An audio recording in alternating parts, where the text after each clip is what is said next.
Yo, turn the lights down low and the drama up. She's late, she's loud, and she live. Woo!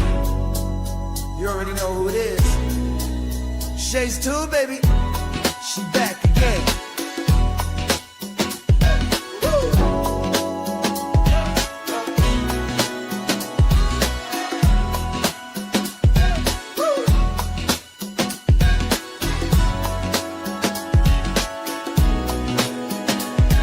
Mic hot, crowd lit, vibe on 10. Shade walk in like we back again. News, tea, jokes and spins. She don't do small talk, she go in. From the headlines to the comment section, she call names with no correction. You tuned in, don't act brand new. It's late night, baby, she got that view. Late night with Shay. She say what she want, then laughs all day. Live on Shay's tube, press replay. You thought I let gang, back again. It's late night with Shay. She say what she want, then laughs all day. Live on Shay's tube, press replay. You thought I left, nah, I'm back again. Popcorn ready, wig on alert. She dropped one line, and somebody hurt. Talk show queen with a side of roast. She run this thing from coast to coast. Late on purpose, still on time. She hit you with shade, then call it a rhyme. Talk smart, talk slick, talk flame. Say the name right, yeah, late night with shade. Late night with Shay. She say what she want and laughs all day. Live on Shay's tube, press replay. You thought I left, nah, I'm back again. It's late night with Shay. She say what she want and laughs all day. Live on Shay's tube, press replay. You thought I left, nah, I'm back again. That's right. News, drama, laughs, whatever else you feel like. One mic, one queen. Late night with Shay. On Shay's tube, she back again.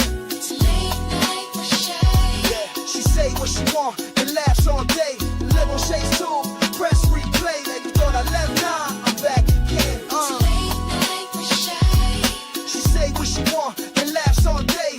Live on Shay's tube, press replay. You thought I left, nah, I'm back again. Yeah.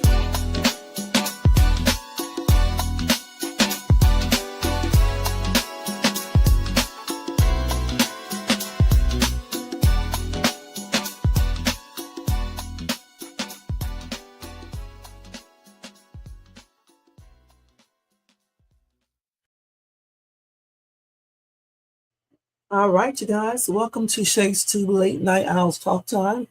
Happy and blessed Tuesday, you guys. I hope you guys are having a beautiful night, okay? Anyway, tonight, you guys, y'all know what we're going to talk about. Karmelo Anthony. They have been doing a lot of stuff, saying a lot of stuff these last couple of days over the weekend and everything. We may go over some of it. They did release the little surveillance video, which was very, very, very, very grainy. I probably won't even show it here. So grainy, you can't really see anything, okay? But well, Jermaine, let me just give all props to Jermaine, uncovered some new information, a question that we were, that he was asking about. I'll tell you about that in 1 minute. Before we do that, let me go ahead and ask you guys to thumbs up this video if you enjoyed this content. Also, subscribe to the channel. Hit the bell notifications so you can be notified of any upcoming videos. Share, leave a comment, and hype this video up. And if you want to show additional support for this channel, feel free to do a super sticker, super chat, cash app donation at $Shades2, or copy yourself a membership for $4.99 per month. All right, and thank you guys so much. Hold on, y'all. Let me change this color right here real quick. That's right, you guys. If you come over here to this chat, make sure you put that up there. Free, #free Karmelo. All right. Anyway, let me put my music on in the background very low because it's too quiet. Let's see. Let's just use this one. That's a little bit better. Okay. So, like I said before, oh, welcome to everybody in the bushes, everybody who watched this in the replay. Over here in the chat, we got Jermaine in the place to be. And the copyright disclaimer is scrolling across that screen. The entire copyright disclaimer is in my description area. Now, like I was saying before, a lot of updates came through, all over the weekend. Earlier today, they released the grainy video, which we took a look at. Really couldn't see too much. And then I was watching another content creator, and they had a lot of people on his show that saw another video.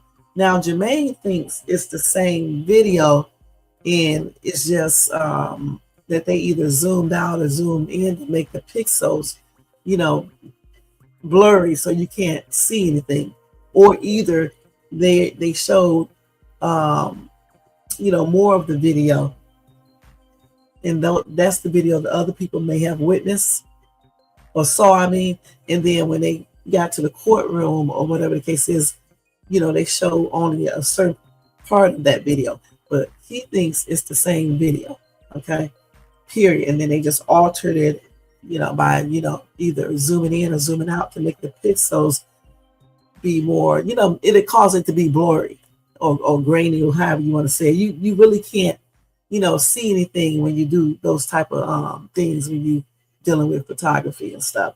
So anyway, I wanted to show the video, but you really can't tell anything. If I can find it on here, I will show it to you. But the real thing, the real question that we are asking, what happened to the two witnesses? I guess you guys didn't even think about that, okay? Jermaine went over the police report, the incident report, and he saw the information there about two witnesses. Let me get it real quick.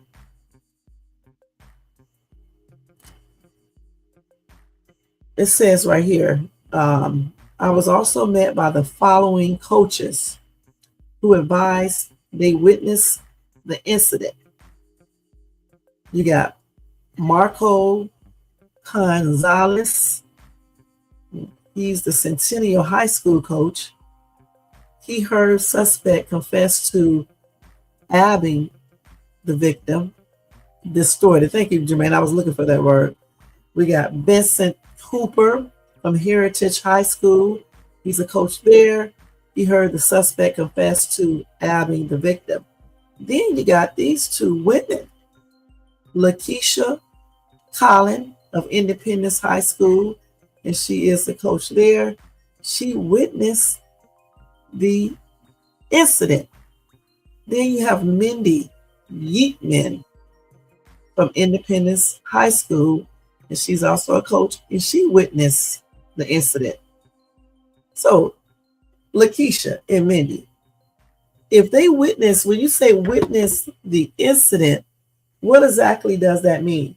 Does that mean that they saw the entire altercation incident, or what? Or they saw part of it?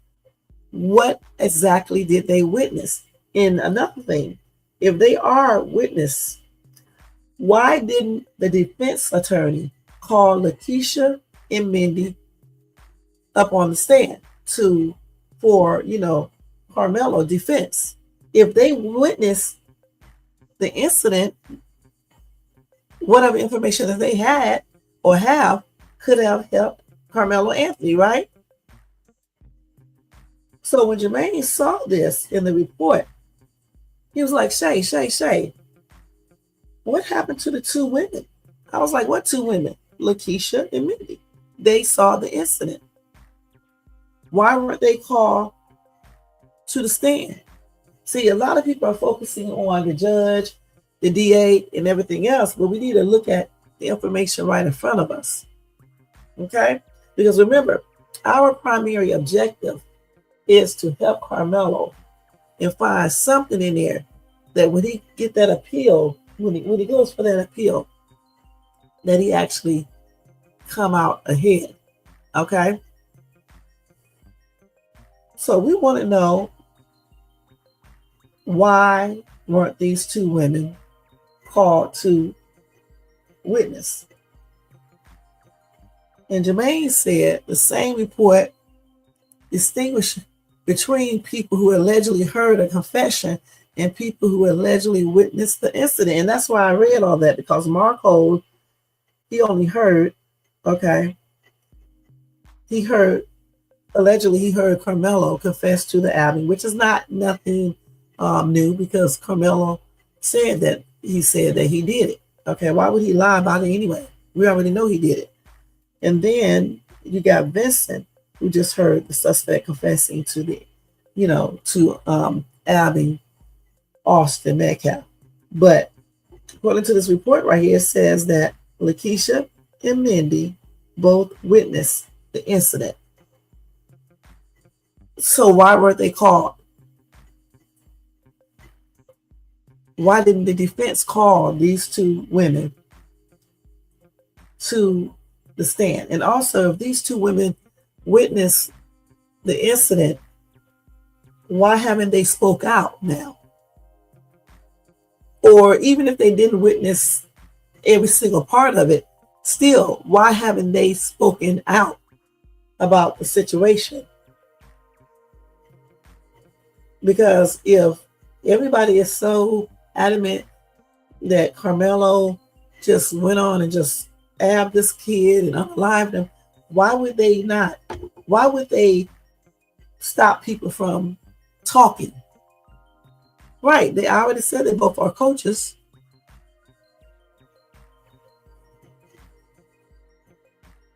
Why, you guys? Why do you think that? And I think those two pictures on my thumbnail is I think those are pictures of those two women, I believe.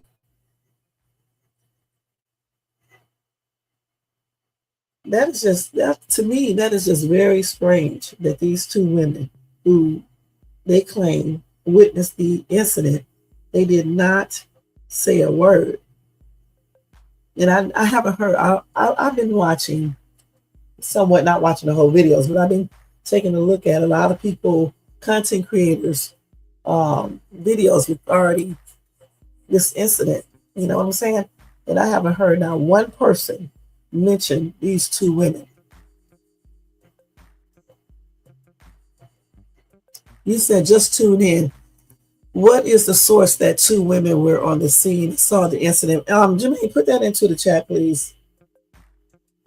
I mean, I haven't heard not one person. I think this was inside the police report.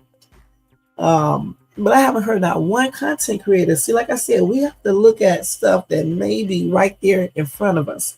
Okay, you have to look over all this information numerous times. Okay, because certain things are just hidden right there. Now, I would like to know why these two women were not called to that stand, and what is in the police report. Thank you, Jermaine. And what exactly did they witness? Did they witness the abbing? Did they witness the verbal altercation when it first started? What? Or did they witness the entire thing? And why aren't they speaking out right now? I mean, because even if they didn't call them to the stand, the trial is over, so the gag order is lifted. So why aren't they speaking out? Especially if they saw something that indicates it was self-defense. Why aren't they speaking out? And just say, even if it wasn't self-defense and they saw something else, still speak out so we can know. Okay, so we can know. Okay, go ahead. So we can know what's going on. Lakeisha Collin, Mindy Yeatman, if that's how you pronounce her last name, Yeatman. This whole entire trial is cray-cray. And then the judge got up and talked. I can play that real quick. Okay, let me go ahead and mute this real quick. And a lot of people are saying that it's quite odd that a judge would go up on, social media, TV, or whatever, and start talking about the trial already. So let's see. Hold on. Let me see if I can get his thing. I forgot his name.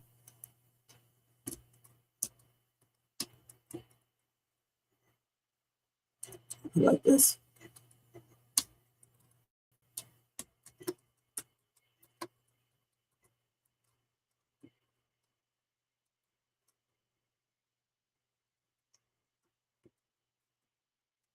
And even he is talking. So where are these two witnesses at? Everybody is talking except the two witnesses. And another thing too, before we watch this, all these people who claim they saw a video, why weren't any of these people called to court to testify, to tell what they saw? Is this a cover-up? Because I'm just wondering, all these people saw this video. And the thing about it, you guys, some people say they don't believe these people, but you know, honestly, they have details like you would never imagine. Usually when people lie, I don't think, unless they are really good liars, I don't think they're gonna be like clarifying every single detail. Like some of the people had umbrellas, one or two. Some people had blue and white umbrellas, black umbrellas. Somebody had on a red poncho. It was raining. There were some kids there. All that detail would not be there. Okay, it would not be there. So that alone lets me know that it is another part of that tape. Because see, like I said before, not me really, Jermaine said he doesn't think it's another tape. What he think video, you know what I'm saying? Y'all know I'm old. No, talking about some tape. But anyway, he said he doesn't believe it's two videos. He believes it's one video and they are only showing you parts of it. You know, maybe originally, you know, they showed the entire video to people, you know, wherever they wanted to see it from. Okay, once everything started popping off, then they went back in and did some type of editing or altercation, or like Jermaine was trying to explain to me, zooming in, zooming out to change the pixels. Like when you zoom, I can't remember which way you go, but when you zoom in, I think it makes the picture more blurry. Okay, when you zoom out, I think the picture become more clear. Now we try to put that picture in a lot of different programs and we could not get it clear. So whatever they did, it had to be something that can't be taken away unless somebody professionally can do it. You said people who saw the video said there were other coaches close by. I'm wondering if it was these two. It could have been. And if it is them, the ones who saw the video and they were close by, why didn't anyone go get them when the altercation just got, started before it led to a disaster? And if these two female coaches witnessed the situation, why didn't they call them to the stand? And why aren't they speaking out now? You said note about the 2 minutes plus 30 seconds on Willis D. Recent Live. Got Tiffany Billion's clip of leaked video she claimed to have secretly taken with Ray-Ban Meta glasses. I know I saw that, so we may try to watch that blurry ass video. Okay, so you got this right here. Okay, I'm gonna have to see if I can pull that up on my other phone. Okay, I'm just this entire trial is crazy as ever, man. I'm not gonna lie, because it's very strange. You know what I'm saying? It's very strange. I really believe. You know what? I really believe it was some type of setup. Now, let me just tell y'all a couple things we said, and it doesn't mean this is true. This is what we think. Okay. So I was saying to Jermaine, what if something happened with Karmelo and Eddie, right? Or secretly Eddie might have not liked Karmelo for whatever reason. Because I'm still trying to figure out, why would Eddie call Karmelo over there to that tent if he already knows that, if he already knew that Hunter and his brother would have a problem with him being there, because they don't like other people they don't like them, because I thought somebody else said that other people from different schools were underneath that tent. I'm not sure. I thought I heard that. And if that's the case, why did they go and single out this kid, Karmelo? That kind of indicates something else more might have went on. Don't y'all think? Because why would you single out him if other people was underneath that tent?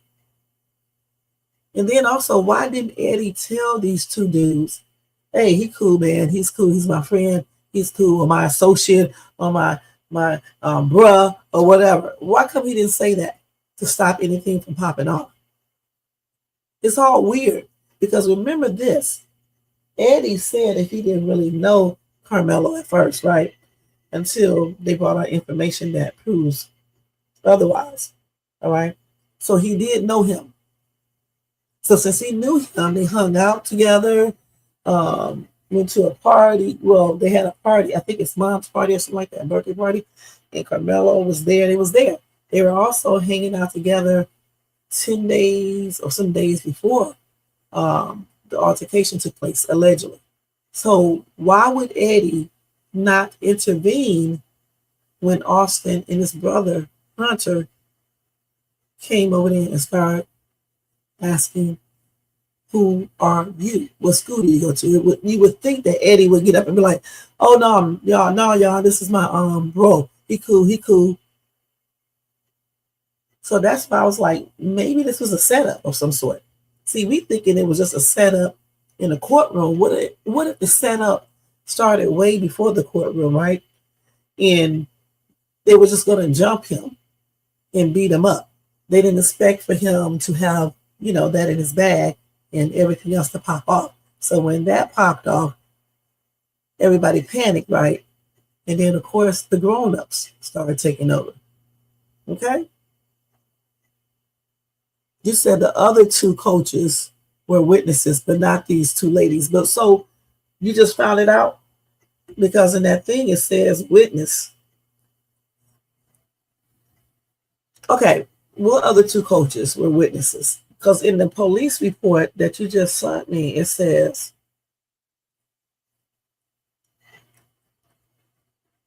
Lakeisha Collin, Mindy Yeatman of Independence School, High School, they are coaches there. They witnessed the incident. Okay, the other two coaches just heard the suspect confess to the Abbey. And I mean, that's no secret because he told them that's what he did. He told the other, what was that, the security officer, the other police, I can't remember. He told him that he did it. The first, I think it's school police or school security officer, resource manager, whatever they call him, he told him that he did it. He said it wasn't allegedly. He told the police officer, he told somebody that, so that's no secret. So these two coaches right here, Marco and Vincent, they heard the suspect confess to the Abbey. But down here it says Lakeisha and Mindy witnessed the incident. And when you say witness, what does that mean? It means you saw the incident. The only thing that I'm wondering is what part of the incident did they view? Yeah, I know they testified. There it is right there in the police report that they saw confess. They heard the suspect confess to the Abbey. We know those two was up on the stand and stuff. They testified. But what about these two women, Lakeisha and Mindy? Because it says here they witnessed it. Was that a lie? Did they not witness the incident? Because this police report says something totally different. Let me look on here and see this report you gave me. Hold on, you guys. Let me get that real quick. But this whole, like I said, the whole thing is crazy. I'm still trying to figure out, why, nobody tried to stop the situation before it escalated, and why Eddie did not let the two know that, hey, he's cool.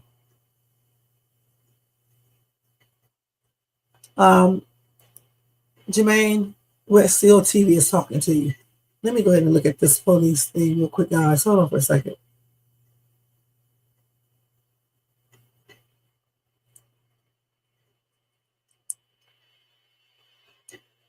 On the wrong thing. Let me go over here and look at this real quick. And you know what? Honestly, people should be asking that.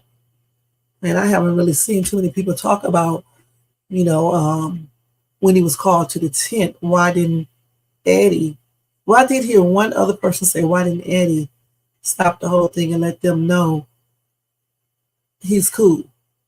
And it makes me wonder if something else was behind all of this. Now, Hunter claimed he did not know Karmelo, but does that mean he did not see him around because they both play sports?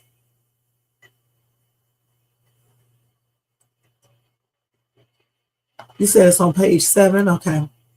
Is that what that means? Or what? And none of these questions was asked either. I'm still shocked about the defense attorney too, not asking, even though he probably would have been objected to. So who knows? It would have been an objection, I guess. I said that right. Objection. So let's see if I can look at this real quick. Hold on, you guys. Let me do this.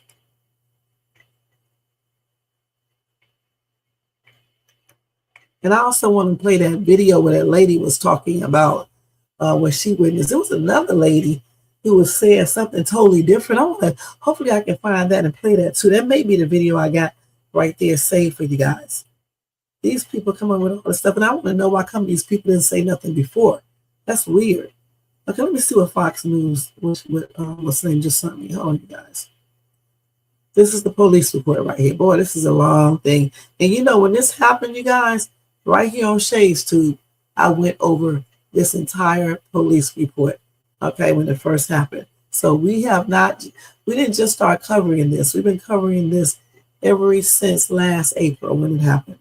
So let me see. This is, I can't tell what page this is. Hold on, let me see what that said. You said page 7. So this is 5. This is 6. Well, it must be right here. Okay, so yeah, here it is right here. Hold on. It said, I was also met by the following coaches who advised they witnessed the incident. Okay, so the other ones witnessed the incident too. Let's see.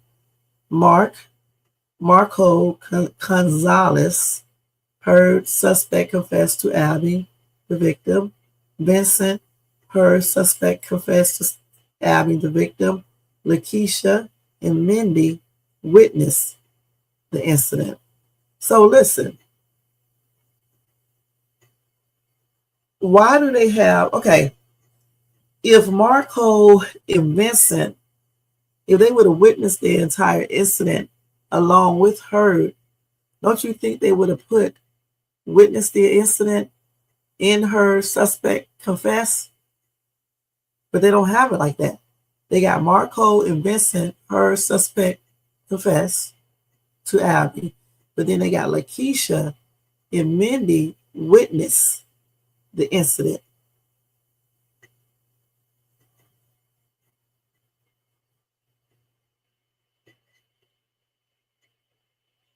Let's see what else they got here.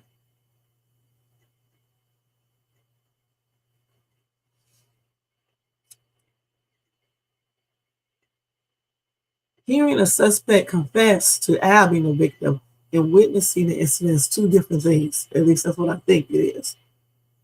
Those are two different things.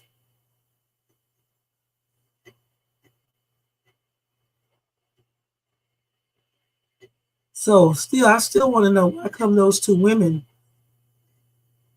didn't speak up, and then they did not. You said they don't necessarily call every witness possible, okay? But if they witnessed the incident, though, you would think they would have called them. It says they witnessed the incident. Let me look up and see what witness the incident means.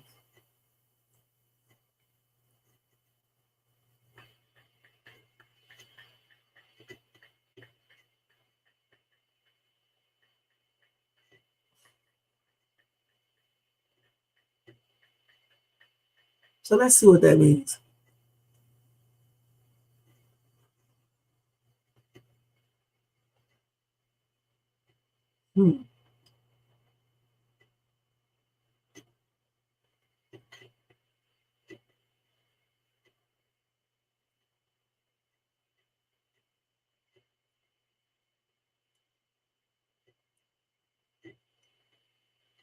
So the witnessing an incident refers to directly perceiving an event, such as an accident or a crime, firsthand through your senses. So basically, you saw it.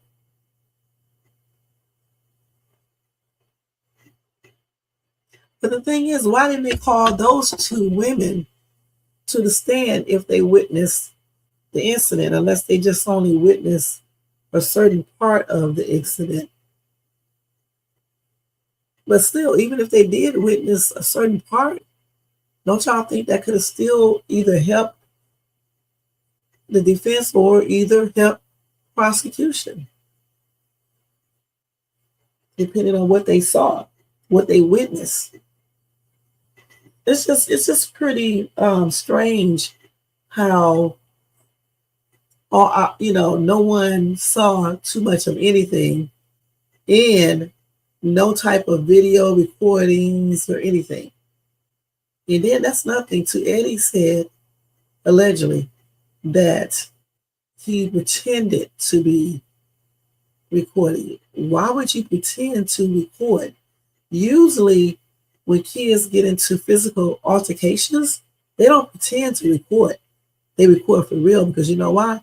They put it up on social media to get views. You can go type in right now on social media and you will see a bunch of fight videos. That's what they do.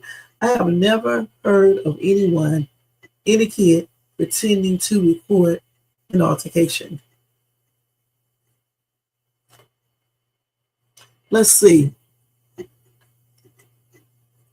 Let me go look at this real quick, what you're talking about.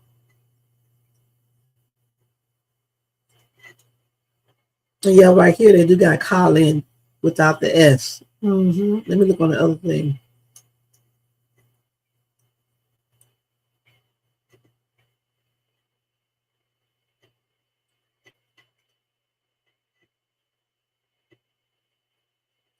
Well, it's the same thing right here. I mean, what does that mean? Wet seal. Right, that's what I'm saying. They're grown. So, I mean, I just don't understand why they weren't called either way. Because when you guys like to know exactly what happened for real, to see everything, I think some people got something to hide. It's just something does not sit right with me regarding this case. It never has. It's just plainly weird. I honestly don't believe that Karmelo Anthony would have just taken out his KNIFE and just start STABBING. And then a lot of people are still talking about the KNIFE when in the day going at the trial, they had an expert, I forgot what his title is called, but anyway, he was there and he told you guys that the KNIFE was not illegal. And then some people say it wasn't an actual KNIFE anyway. It was some type of tool. It's just a lot of different stuff. Oh, okay, thank you. Oh, okay, and what's the name? Oh, okay. Thanks. Well, Jermaine, you may want to go change that, okay? Well, Jermaine did send me too, and I might have put up the wrong one. Let me look and see. Oh, yeah, I see it right there. Let me see if he did it on both of them. Thank you for clarifying that. Let me go look at my other two, because he may have changed it, because he sent me two, and I might have not noticed that, because I'll be rushing. I'll be like working and stuff like that. So sometimes I'll be doing stuff while I'm at work, and you have to hurry up at work because you ain't trying to, get in trouble. Let's see. But he did send me two. I got to find the other one. And it's probably spelled right on the second one. Let me check to see. I thought you were saying it was changing the damn police report. Hold on, y'all, 1 second. Let me see something. Oh, no, you just didn't catch that. Jermaine, you just didn't catch it. It's like that on both of them, okay? So, yeah, we just have to change it because, you don't really want, you want everything to match. So thanks for letting me know that. Yeah, thanks. Okay. Definitely going back and change that, though. And then I'll replace it. And let me get back over here and look at this little case thing again. I still want to know why they didn't call these two women on stand. Because regardless, if they had information that would help Karmelo or, even the other guy, we want to know what they saw. Okay? What did they witness to? Lakeisha is black, and this other lady, Mindy, I don't know if she's Latino, white, or what. I just want to know why they didn't call these two women, because they said they witnessed. What did they witness? I keep asking the same question, and no one mentioned these two women. Only person mentioned is Jermaine, because I was like, who? So anyway, what was I getting ready to show you? I was ready to show y'all something else. Let me see. First, let me go back over here and look at this real quick, you guys. See what else information Jermaine just gave me.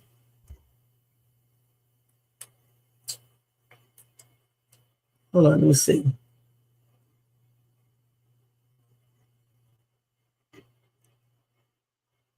So we already looked at that one right there.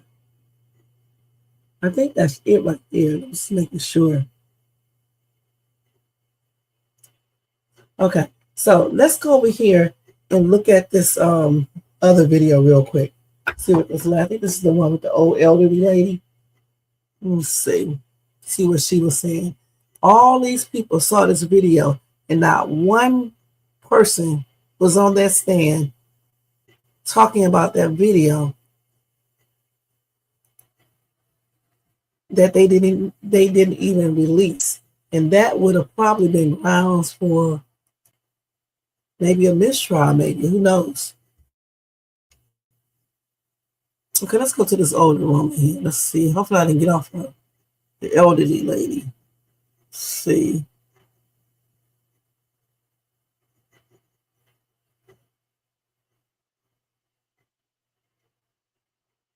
Oh no, I said I wanted to show the no, I said I wanted to show the judge first what he was saying. Let's see.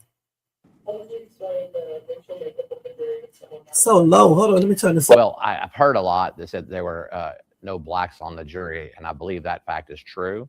But it was a very diverse jury and other cultures and other races and stuff. And so I really didn't pay attention to it, really, because that's not the job, right? Is to manufacture some look of a jury or the makeup of a jury. But I thought it was a good cross section of Collin County, and again, they did their job, and I think they took their oath.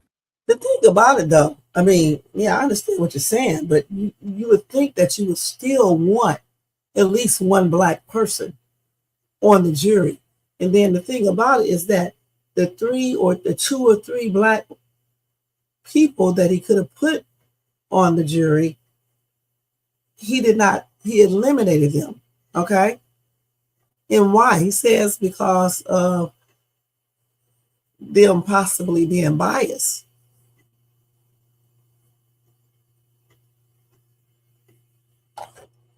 Very seriously, no matter what their background was. Okay, let's see what else we can get the rest of it. What's your take on Karmelo Anthony? I don't know. I really don't know.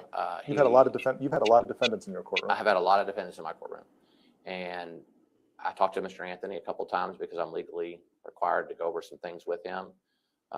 He seems like a nice young man who committed a crime, and he understands today more than any day before today the consequences of committing a crime like he did. What's your take on? Listen, I don't believe that he intentionally stabbed this kid. I believe it was self-defense, and I don't believe this judge. I'm just going to tell y'all straight up. I do not believe this judge. Period. Something just, it just doesn't sit right. Let me see if I can find his whole interview.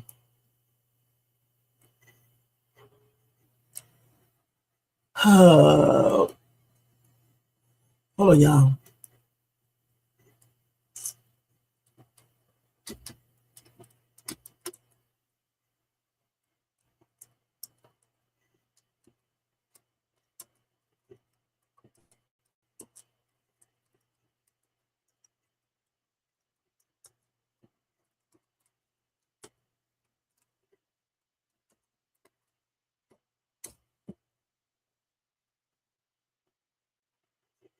Let's see. I hope this is the whole one. How would you explain the racial makeup of the Okay, that's the same question. I don't want to hear that again. Let's see.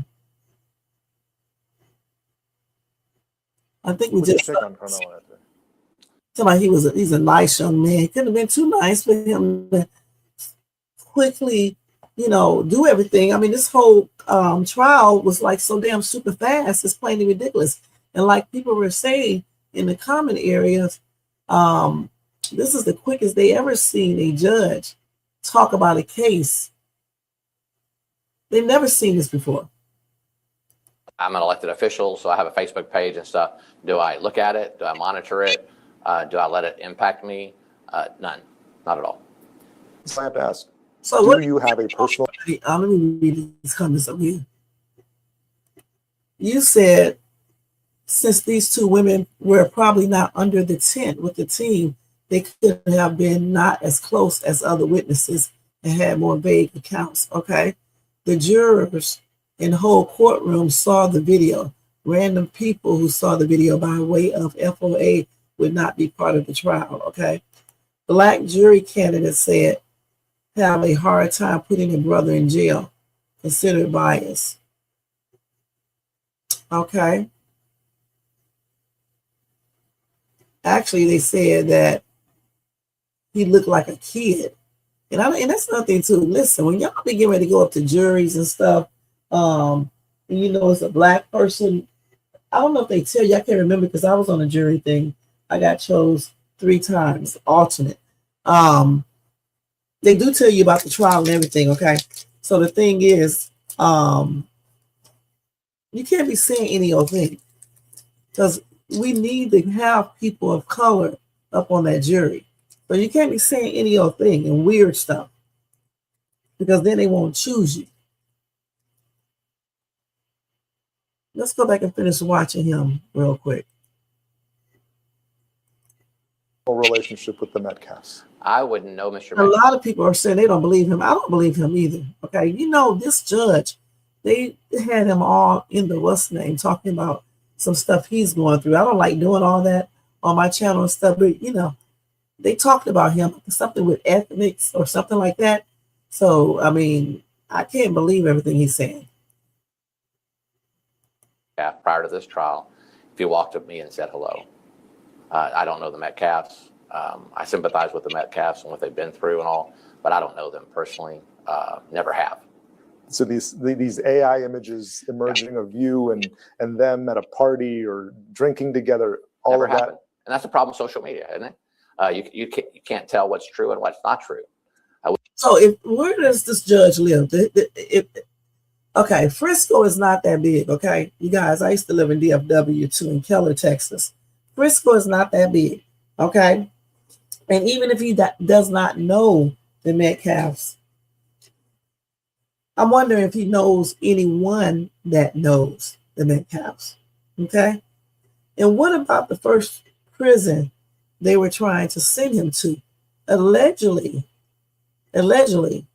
they claim that prison that they were trying to send them to originally is a prison where one of Jeff Metcalf's relatives is the warden.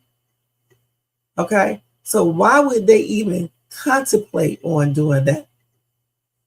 So I don't believe this judge, because if they can do that slick shit, they can pull all other types of stuff. Just like, saying that black jurors can't put a brother in jail. It has been many many juries with black people on it, and they voted guilty on a black person. So they can really miss me with that as well. The only thing about if any juror said he looks like a kid, I think you need to not say stuff like that when you are, going through these little tests they give you is to weed out if they want to choose you to be on the jury or not. You got to watch what you say, because like this trial right here was so important that they should have known this, unless they just didn't want to be on the jury. Because if you start answering the questions crazy because you don't want to be on the jury, they won't choose you. Okay. I'll tell you, I got some reports of some things that were coming out of this courtroom, and I wondered to myself, Were they even in the same courtroom that I was? It's that bad. And I think that's tragic, because I think really if you just listen to the case based upon the facts, you'd understand it so much better. Do you think it reinforced your decision to not have cameras or streaming inside this? Sort of.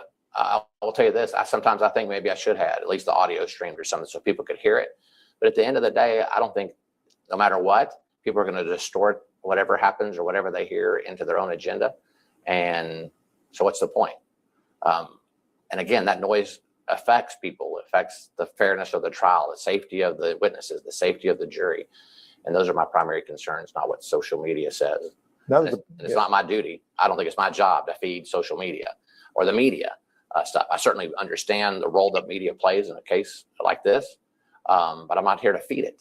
And I took that very, very seriously. But Judge, when people don't have access to the trial or the courtroom, doesn't it invite speculation? Well, sort of, but I got 70 seats in my courtroom, and I had 200 requests by the media to sit in the courtroom.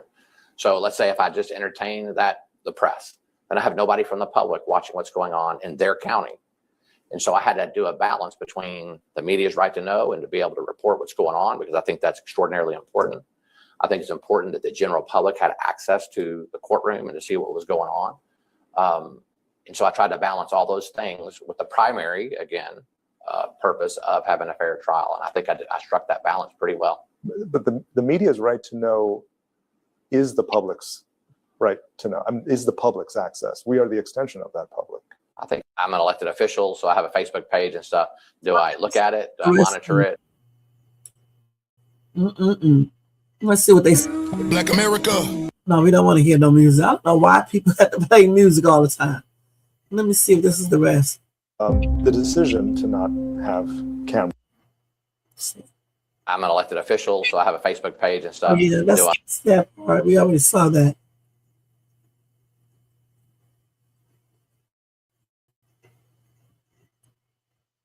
Okay, so what y'all think?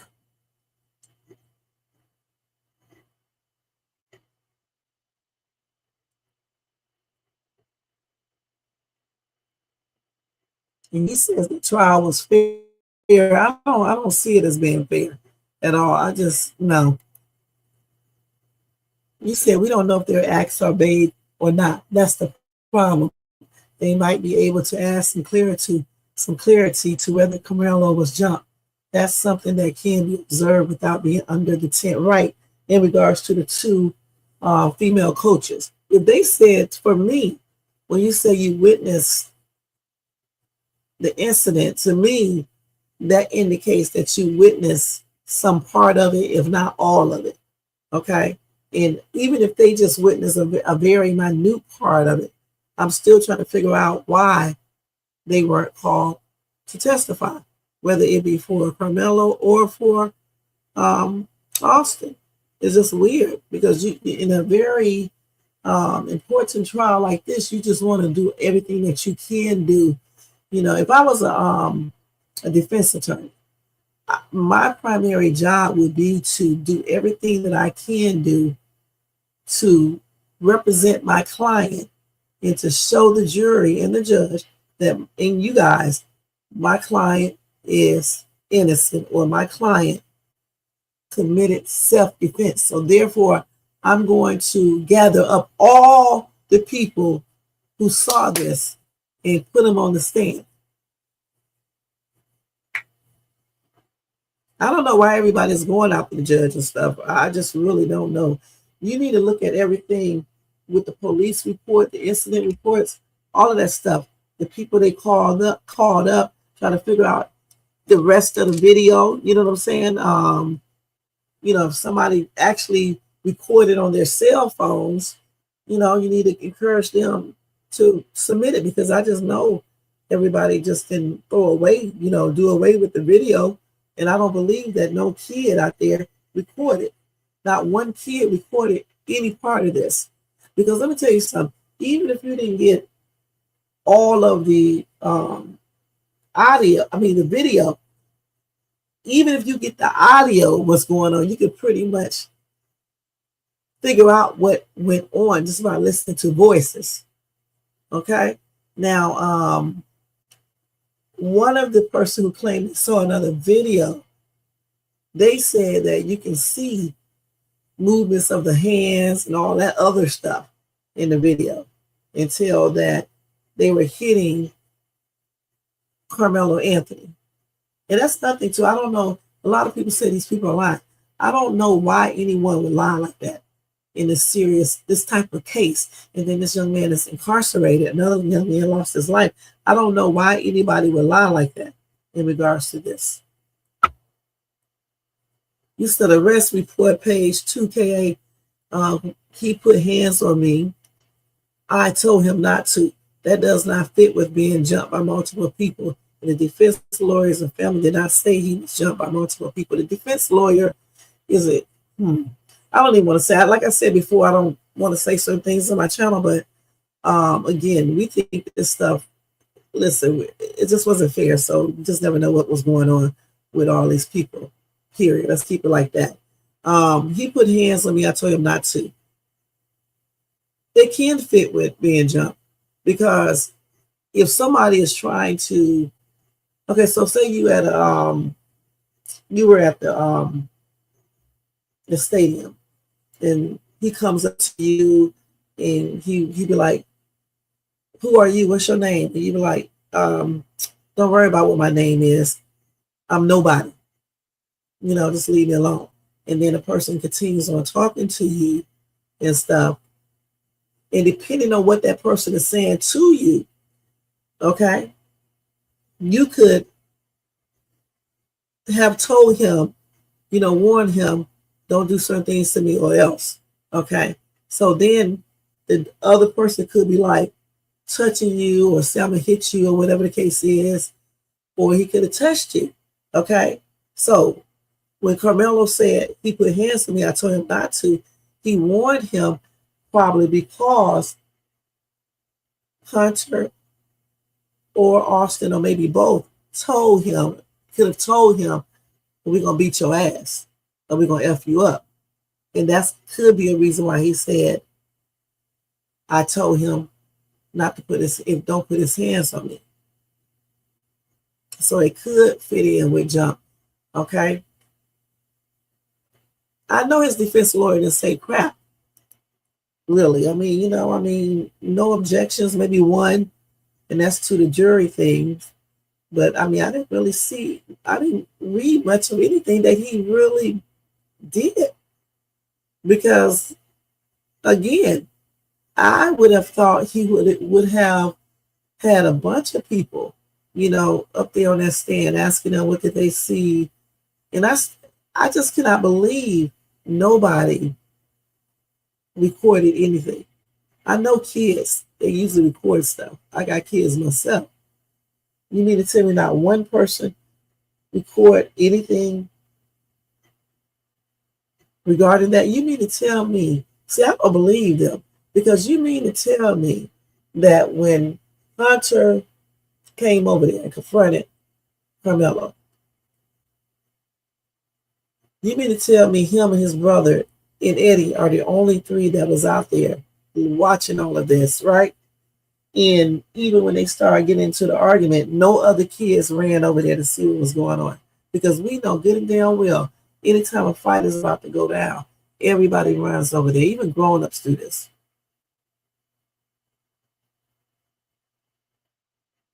Right, and just because someone doesn't mention everything, it doesn't mean it didn't happen. And again, getting back to this right, because sometimes I don't be explaining stuff right. He could definitely be telling you not to touch him, and that doesn't mean that he wasn't jumped.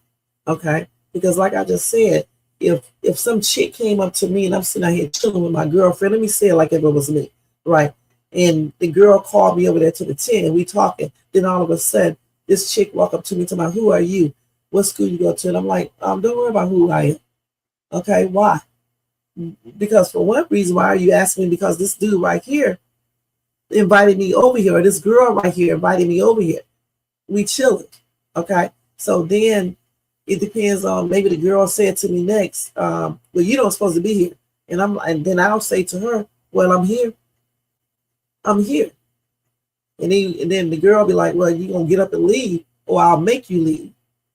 And then I would say, don't touch me. If you put your hands on me, I'm gonna mess you up or whatever. Okay? So that's how that probably happened, something like that. And then just say the two girls, one of the girls may have put her hands on me, because usually when you tell kids don't be touching me, even grown-ups, to them it's like, who you think I'm scared of you? I am gonna put my hands on you. I want to see what you're gonna do about it. Okay. And then like in Karmelo's situation, you can clearly tell that something else transpired, because he said, touch me and see what happens. Clearly somebody must have told him that they were going to touch him, and they did touch him. Okay?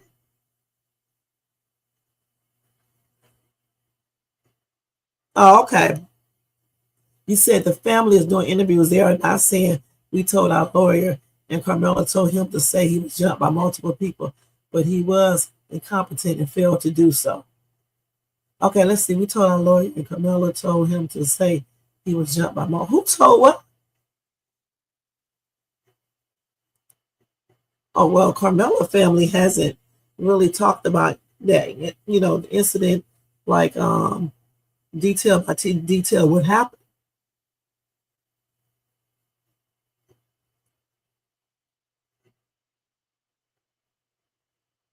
The family is not really talking about that, altercation in detail. I don't know if they are told not to or what. Maybe they, because Karmelo and them are going through an appeal, maybe they don't want to say much. For me, in regards to the family, everybody handles stuff differently anyway, okay? I know, I was wondering when it first happened, when the Metcalf family got up there on TV, I know me personally, I would have got up there and told what my son told me, but then again, she might not. The lawyers might not. The lawyers probably told her not to talk. You know what I'm saying? So I don't know, what transpired there to make her and her husband not really talk about the altercation, and especially now. They probably don't want to talk about it to jeopardize his appeal, which that may be smart. You know what I'm saying? I really wish Karmelo would speak up, but again, he probably can't because of what he's trying to do. But I tell you what, eventually the truth is going to come out. It could be 10 years from now. If this was true self-defense, it will be revealed. Point blank. You can't go around here saying people committed murder if they didn't really commit that and it was truly self-defense. I know all about self-defense. Okay, trust me when I say this. So you can't be doing that. It's not right. Now let me go ahead and show y'all what this elderly lady said real quick. I just had it pulled up and I lost it, so.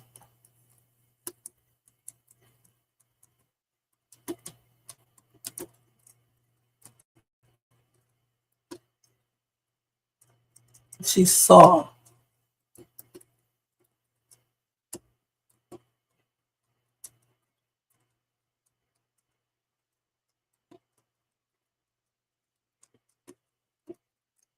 Let me see if I can pull it up like this.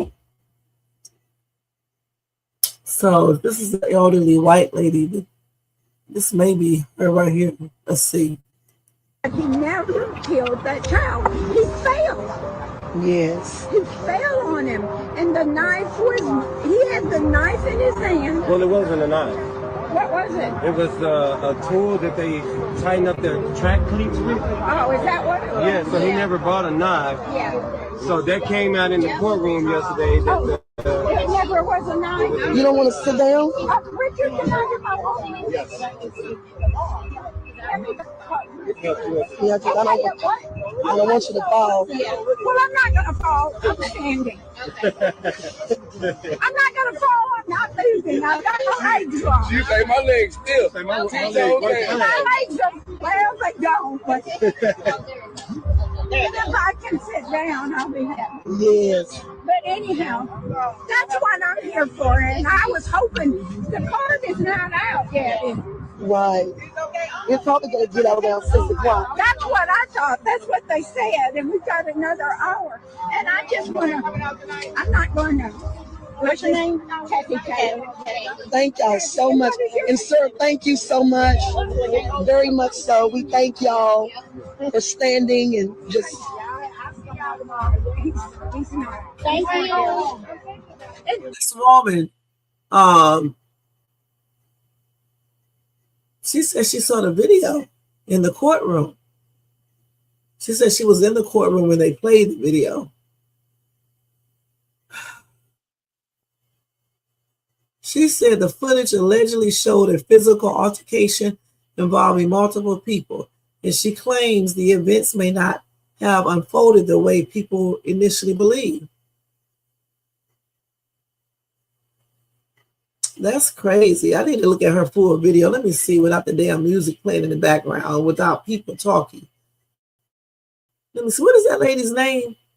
Let me see if this is it right here. He never killed that child. He fell. Yes. He fell on him. And the knife was, he had the knife in his hand. Well, it wasn't a knife. What was it? It was a tool that they tighten up their track cleats with. Oh, is that what it was? Yeah, so he never bought a knife. Yeah. So she's saying that he fell on the thing. When you think about some of these other witnesses said that they jumped him and he fell on the ground when he was running down the bleachers trying to get away, I guess. I don't know, get away from them or whatever. But before that, they said that Austin and Hunter, and I believe 2 other kids, were fighting him. I don't know if anybody said anything. Well, they was tussling allegedly. That you just never know. You just never know. That came out in the courtroom yesterday. That It never was a knife. You don't want to sit down? Where did you get out of my wall? yes.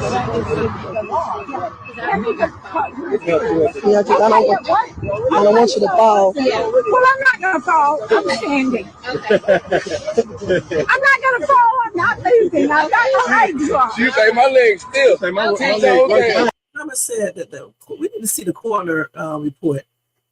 They said it was a launch room, so he had to have fell on him. We need to see that coroner's report. My legs are, well, they don't, but if I can sit down, I'll be happy. Yes. But anyhow, that's what I'm here for. And I was hoping the card is not out yet. Right. You're probably going to get out around 6 o'clock. That's what I thought. That's what they said. And we've got another hour. And I just want to, I'm not going to. What's your name? Kathy Taylor. Thank y'all so much. And sir, thank you so much. Very much so. We thank y'all. Fell on mine. Allowed to have that tool as a track athlete to tighten up the cleats. Yeah. Okay. And he had it in his hand. And the other kid fell on mine. Well, She just like said, a little tool like this, like a screwdriver. So he was innocent Completely, because you're allowed to have that tool as a track athlete to tighten up the cleats. Yeah. Okay. And he had it in his hand. And the other kid fell on mine. And he, Well, I can say fell on it, but if we're being completely honest, with 4 guys like wailing on you, and they're overpowering, you know. I saw him. Oh, you want it. You said I saw the other kid. You wanted. That's why I said he was innocent. Gotcha. That's why I've always said he was innocent. So the footage from the footage that you saw was Austin Metcalf actually falling on the object. Now, at what point of the video, like how long into the video before he actually fell on it? He went over there to confront him. Exactly. He pulled out that thing to protect himself, and the other kid, the white kid. Do you mind if I record? about him, but I don't want to be on TV or anything. No. Yeah, we don't trust the news media. Yeah, so But our own podcasts and things like that, they don't report it. They end up saying it is a knife. no, it's not going anywhere. Yeah. Social media. Gotcha. That's why I've always said he was innocent. So the footage from the footage that you saw was Austin Metcalf actually falling on the object. Now, at what point of the video, like how long into the video before he actually fell on it? He went over there to confront him. Exactly. He pulled out that thing to protect himself, and the other kid, the white kid, Do you mind if I record? about him, but I don't want to be on TV or anything. No. It's a hot answer. So he said he went over there with, the kid, one of the boys or both of the boys went over there to confront Karmelo. And he just said Karmelo pulled out the KNIFE sometime after that. And they got into a tussle, I guess. And that's what I'm gathering from this.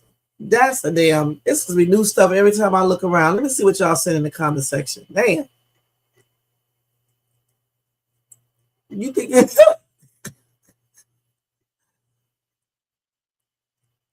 You say if Karmelo's family hired that lawyer to say Karmelo was jumped by multiple people, they would be screaming right now.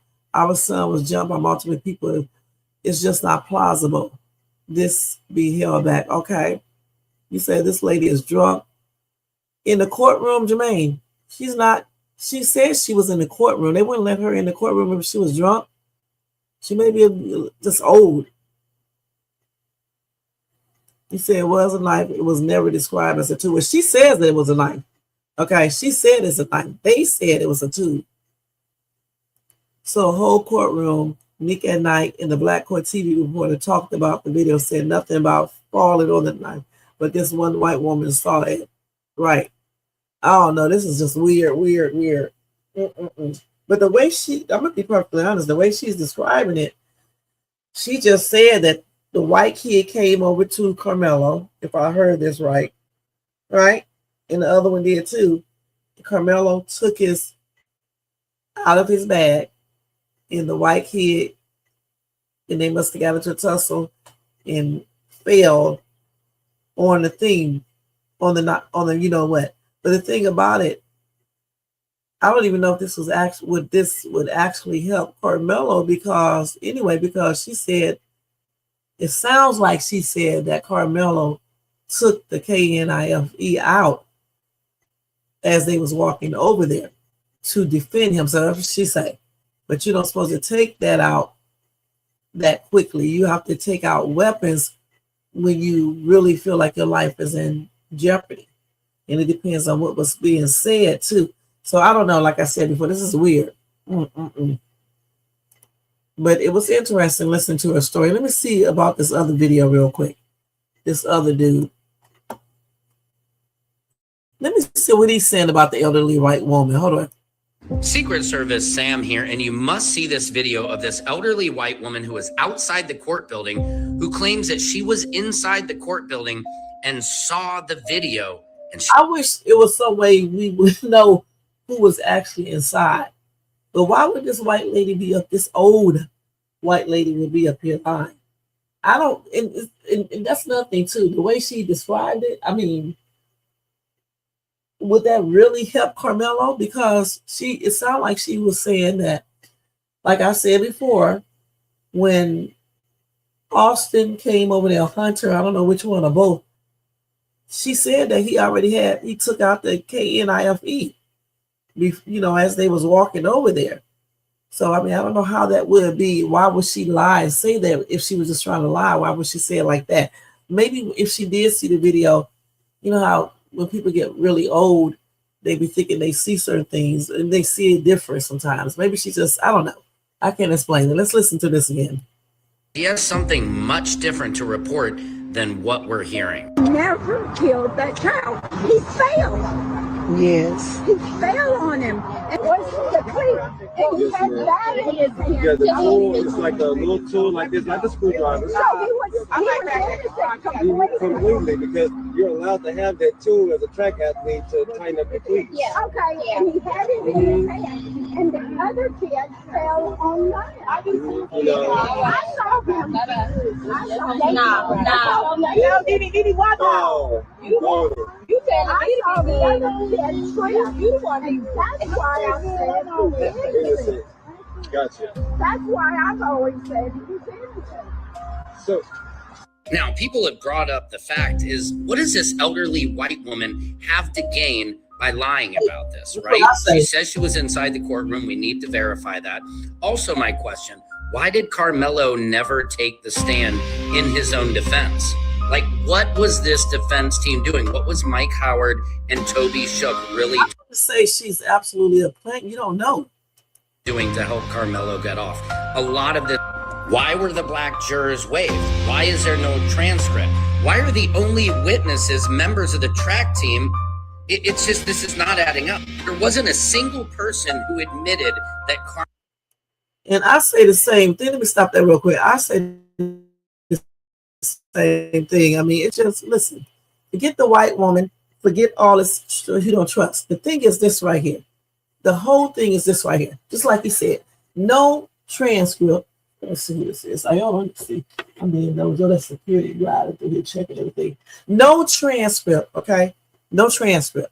All right? Nothing. Wouldn't allow no press inside of the courtroom, which is weird. Not one black person in the jury.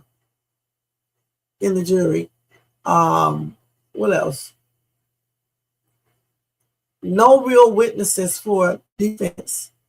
Not one video from a from a phone or anything, which I find that very hard to believe.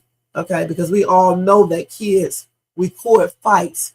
Okay, and you can clearly tell it was about to be an altercation. So if you think that I believe nobody had their phones out, y'all got me effed up. Okay, what else? What else? There's some more stuff. I'm trying to think. The damn case went so quickly. It was like speedy trial.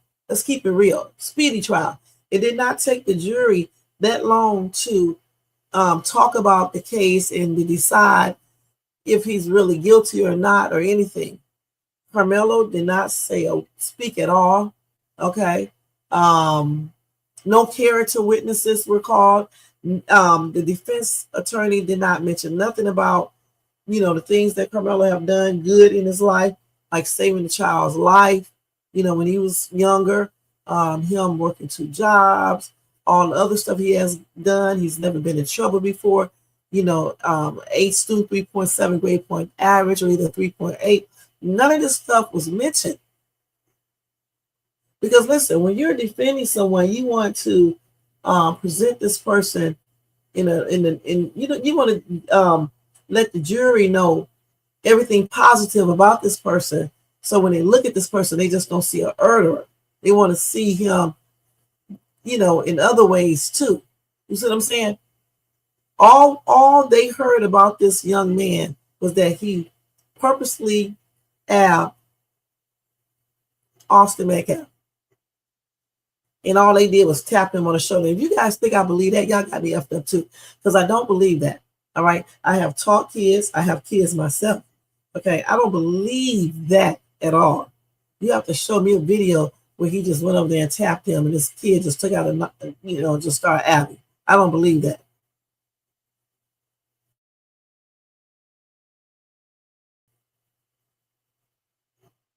And that's crazy. Just want to rush through the trial. You know what I'm saying? It's like they already had everything set up in their minds that they were going to put him away. And I honestly believe they did. Let's just keep it real. Okay. A black kid, unalive, a white kid. There you go. Okay. But if a white kid unalive a black kid, it's not the same situation going on. Hell, that kid wouldn't even be incarcerated right now. They would have said it's straight up self-defense. Look at the black kid that was running from the store because the store owner thought he was still in the water and the black kid wasn't still in the water. And they just shot him in his back. And nothing. I don't think nothing was done to that dude. I'm going to talk about that case anyway one day this week. I got the story, but that's what I'm talking about. It's a lot of cases like that.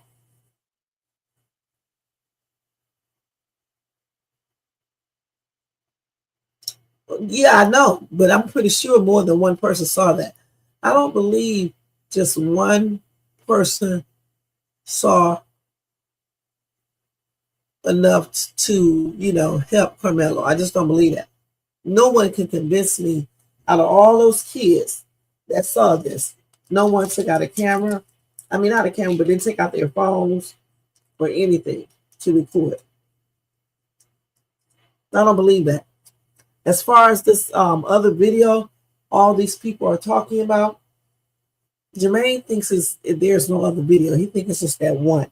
It's just that you guys are seeing, like in court, they only showed them one part of that video, and that's the one that's grainy, the part that they probably zoomed in to make the video even more, to make the video very, very grainy. Why would a damn video be that grainy in today's time with all these advancements in video technology? And it just so happened that this video is grainy as hell, so you can't really see what's going on. If y'all don't wake up and stop living in the twilight zone, see, the thing about it, you guys don't realize this can happen to your kids or even to you. Now, I have been involved in self-defense stuff before, and I know it's a hot-ass mess. You know what I'm saying? And sometimes it's hard to prove, someone, used self-defense. You know what I'm saying? So I don't understand how anybody can sit on social media and say, I know 100% that he's guilty. He did not commit self-defense. I can't even say 100% that he used self-defense because we don't know 100%.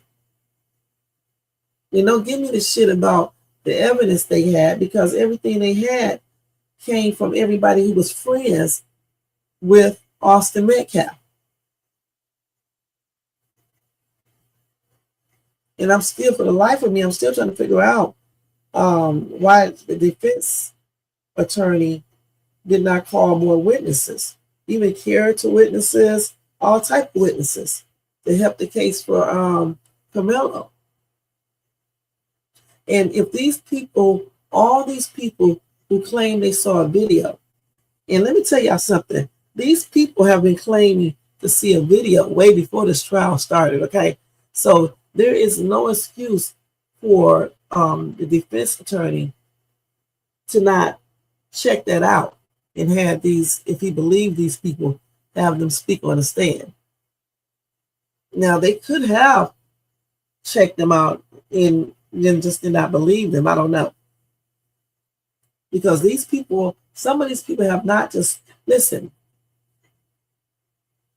there are other people who said they saw this video before the trial came, okay, in June. There are other people who were speaking about this video last year, because like I just told you guys, I've been covering this, me and Jermaine, since it happened in April of 2025. And I remember people saying then what they saw. You even had people claim they were there and they witnessed it. Like the black dude with the 2 kids, and I don't even know if he was telling the truth or not, but he did say some of the same things that these other people said who witnessed the actual video. Okay? The only person who said something a little bit different was only one person who said something a little bit different. But the black dude with the 2 kids, the 2 girls who claimed he was at the stadium that day with his kids, and he said that they took Carmelo's bag and threw it. Okay, he said they pulled Karmelo up to him, and then some people said in the video you could tell that Karmelo was pulled up. So again, I don't know. I mean, why would all these people make up these lies? Because the thing is, when you go to court, you can't. They're not going to hear hearsay. You have to have proof. Okay. So what would be the reason these people would make up all these stories about seeing the video? Because it's not going to help Karmelo's case, I'm trying to tell you, because they're not going to use hearsay in no court. They're going to want to see proof. Proof. Just because 4 or 5 people say the same thing or similar things in the court of law, that's not, you got to have proof.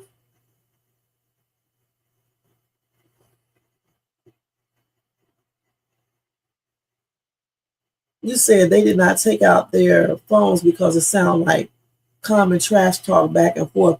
And when it got physical, it was real quick. Listen, like I said, I have taught school. I have kids myself. Listen, when kids usually start talking, verbal arguments, people get their cell phones out and start recording it. Grown people do. That's when you get those Karen videos. They're not fighting. They're just talking with their mouth. So I don't believe not one of those kids did not have their cell phones out recording, because it's going to be funny to them. They're going to be like, ooh, y'all, look, they about to fight. Or they cussing each other out however they talk. And of course they had the time to take out the phone. Listen, let me say this again. Eddie knows Austin and Hunter. Eddie is the one who ran after, one of the ones who ran after Karmelo, said he was going to unalive him because he unalived his brother. Okay? So, if Eddie knew that Hunter and Austin does not like other kids coming underneath that tent, or for some reason did not want Karmelo there, why did Eddie call him over there? Also, just say Eddie didn't know. So why in the hell did Eddie tell Austin and Hunter? He cool, I know him. Why?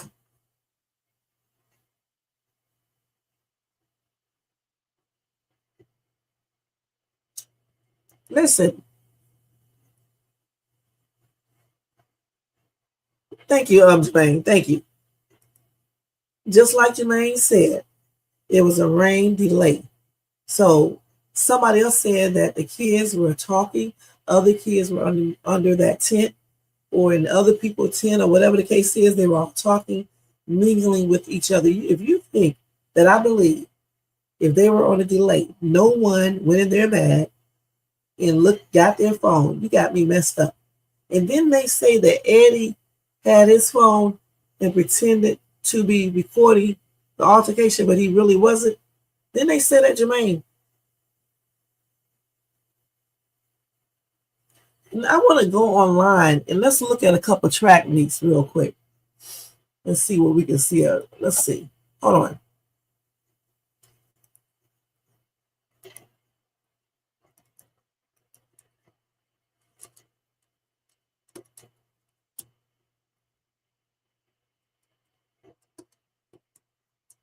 Actually, let me do it like this because it's probably going to be able to see. Let me see if I can do this.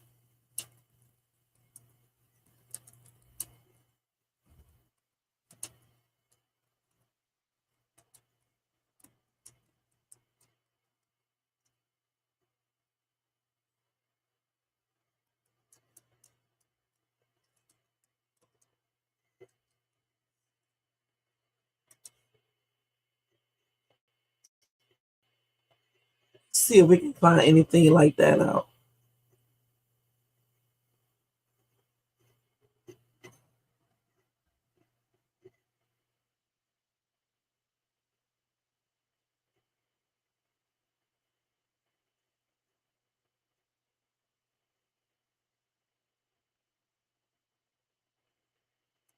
Conversations will be happening. We will have conversations with you. Coaches will have conversations with our students, along with communication. Me right here, and with me being on track myself in school, well, I don't think. Let's see. This was in the 80s. We can't even use me, but just looking at my kids, okay, when they were in school and going to their little sports and stuff, track meets or whatever the case is. If it's a delay, meaning they're not doing anything, yeah, some of those kids had their cell phones out. Of course, if they're running, practicing, or whatever the case is, they don't have their cell phones out there. But if you're sitting down chilling, you can get your phone. just like they be over there talking to the other kids on different teams. So at that particular time, they had a delay. So who's to say no one could have their phone? What's up, Bronze? Let's see what they say. They said Eddie and Karmelo dapped when he arrived. If Karmelo go, they're saying that the team, y'all little at what? Hold on. You said they say Eddie and Karmelo dap, hit their hands when he arrived. Right.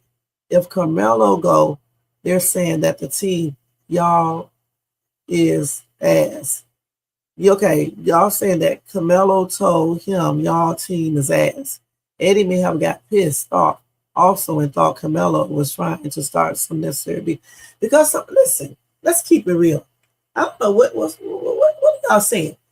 At these track meets, it's like at the football games, basketball games, all of these different things. Sometimes you have kids joking around with each other, talking about one another's teams, saying your team is trash, your team suck, your team ain't gonna do shit. So you mean to tell me with Eddie being somewhat of a friend to Karmelo, he got that mad? Because Karmelo said y'all team is ass? And even if he did get mad,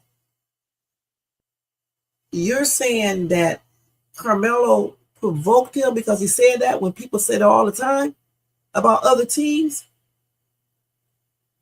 If I'm on a sport team and one of the other team members say, y'all team gonna lose, y'all team suck, y'all team suck ass, I'm not about to fight. I'm basically gonna say your team suck, and be done with it. Especially if we are somewhat cordial to one another. Okay, they said that Eddie and Karmelo knew each other. Karmelo used to date his cousin or some stuff like that. And Karmelo was over Eddie's house, or Eddie was at Karmelo's house, some type of birthday party for somebody's parents. And they said allegedly that Karmelo and Eddie were together 10 days before this situation took place. Eddie lied and said he did not know Karmelo at first. So why would Eddie get so pissed off at Karmelo when Karmelo probably was playing when he said y'all is ass?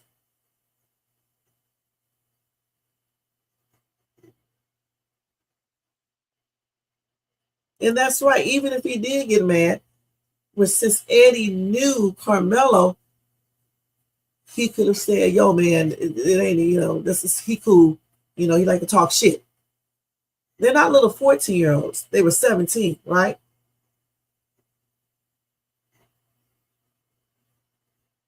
It doesn't matter. People say that in other people's tent all the time. You see it right there on the games with grown-up ass people who be saying stuff. Players. And like I said, even when I was a teacher, I saw kids doing stuff and saying things. Anybody never get up and do, sometimes kids do get in tussles. Let's keep it real because they're talking. Okay. But Eddie knew Karmelo. So he would basically tell Karmelo to cool down, Hunter, Austin, I got him.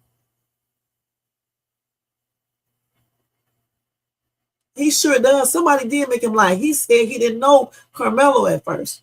And his defense attorney, I believe, came out with all the evidence. That's one good thing he did do. That's it. Okay? So, it's like, y'all, do not try to condone anything. All right? See, that's why, if it is another video or part one that they didn't show us, I wish it would be revealed because I want to see 100% what happened. Okay? That's what I want to see. And that's nothing. I still say this was a setup some type of way because, again, let's say this again. Why, if Eddie knows if he knew that Hunter in Austin does not like it when someone comes to their tent that they do not authorize. Okay, that's what it sounds like. I don't know for sure. Why would he invite him over there? He told Karmelo to come over there. Eddie did. If I could, I would like to interview Eddie to come on my show. I want Eddie to explain to me why did he invite Karmelo over there to the tent in the first place? Why did he tell him to come in? And Karmelo was on his phone too. Who was Karmelo talking to on his phone? Who was he texting? His girlfriend?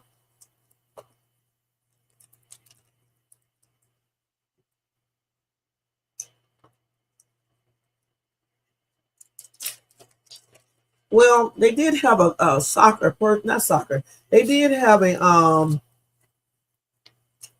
track person there, a coach or somebody who testified and said that one coach said it wasn't common. I think it's the one that was tripping. The other coach, an athletic person, said kids do go underneath other tents, okay? Rival teams' tents, okay? It's not uncommon. They do that, okay? So it is what it is.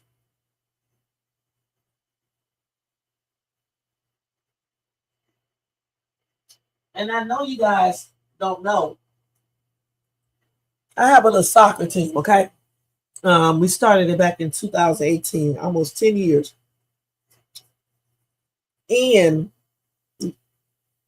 yeah, we do tell the kids, well, the coach, not me, the coach tell the kids to stay under their tents or in their area. But from time to time, them kids go to other teams' tent. Okay? And that is no excuse. I don't know why y'all keep on acting like that's an excuse. That's what they did in their trial. That is no excuse to be tripping and to be starting stuff or confronting someone. See, Hunter can ask, who are you? What's your name? What school you go to? You don't supposed to be over here. Okay? So say Karmelo was like, I'm nobody. Don't worry about it. I'm not leaving. This is a clear indication that they could walk their ass right over there to the coach and got him. Because that field, I heard, that stadium is not that big. Okay? Even Karmelo, if possible, could have got up and went over there because it was said that he was sitting down the entire time. He didn't even get up until, everything transpired. And then that's when he got up or whatever. They pulled him up or whatever the case is. See, what they're trying and what y'all believe is that Hunter came over there, Austin came over there, asked him who is he. Karmelo got all rough, got reckless, started talking reckless. Then Hunter just politely tapped him on his shoulder. And then Karmelo just went in his bag after he told him, touch me, find out what happened, just start abbing. If I don't believe that. I don't believe that. And I guarantee you, if the shoe was on the other foot, or if it was one of you guys' kids, you would be saying the same thing I'm saying right now.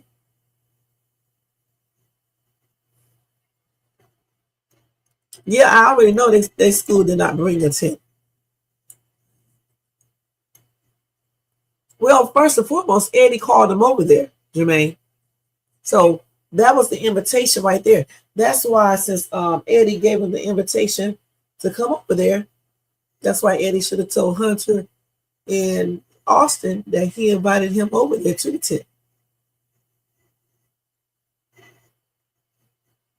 Right. That's who I was talking about. I couldn't, athletic director, right? He or she said it was not uncommon. While the coach said it was, they don't normally do that. This athletic director, if that's the title, said it's not uncommon. They do go to rival team tent because sometimes they be friends. Okay? Listen, it doesn't matter if he did say y'all is ass. That is no reason for them to start getting violent. Okay, this is what's wrong with y'all. Because somebody speak words, it doesn't mean that you get up and start scrapping and doing threats. That's why this kid is not alive right today, because no one see that shit shouldn't have been done, period. Okay? Because somebody say y'all is ass. So what? Teach your kids to say, so what? Your team is ass. And leave it alone. Not, what? Okay, well, we get ready to scrap. And then another person may have a weapon or something. Your kid is unalive over some stupid ass words. And because of some damn tent. It's because somebody say y'all is ass. Now, how is that provoking? If I tell you ass right now, am I provoking you with words? If I'm up in your face telling you I'm going to kick your ass, then that may be provoking. But y'all is ass, I would have told him your team is ass. And then that's when Eddie should intervene and be like, okay, y'all, that's it. Karmelo, all right, y'all, let's walk him over to another area or whatever the case is, because that's his friend. He knows Karmelo.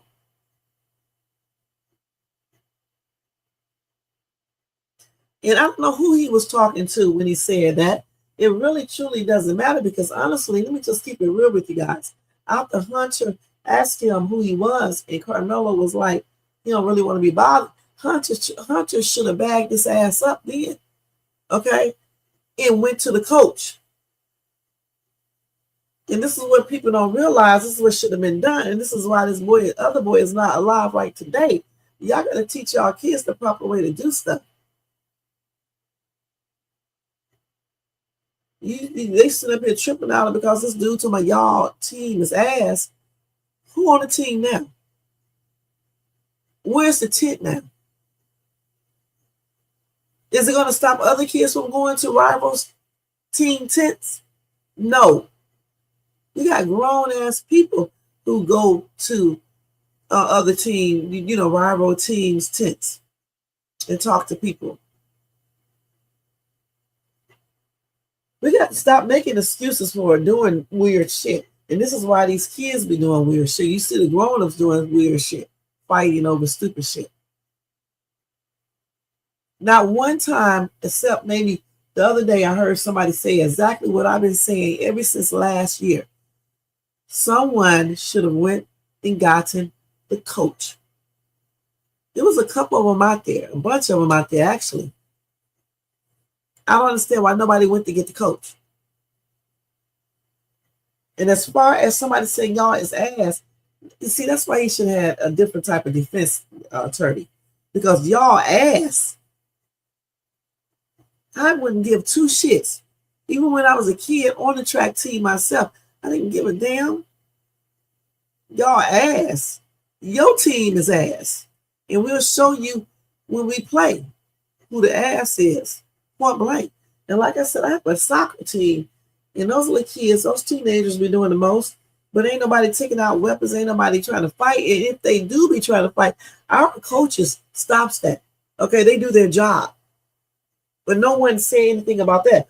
Oh, the coach doing this. Listen, coaches are teachers first, okay? I know y'all don't realize this. And they are the grown-ups out there. And someone should have been supervising those kids somewhere in the first place.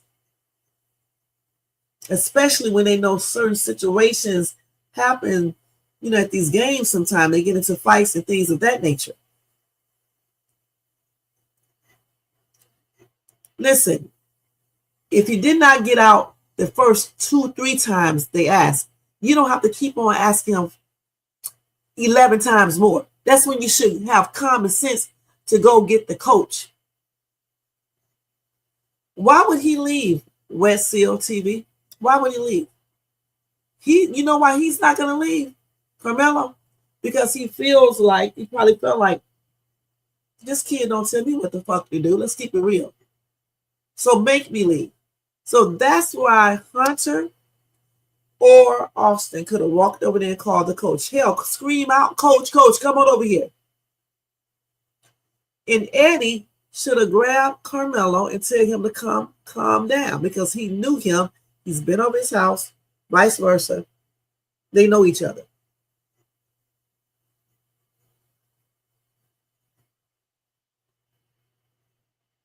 If he went in his bag and took out a KNIFE, why would they be standing around waiting for him to use? That's not what happened. Okay.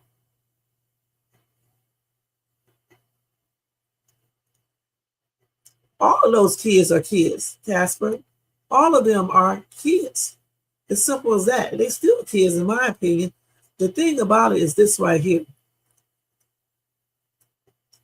They do not own that stadium or the bleachers, okay?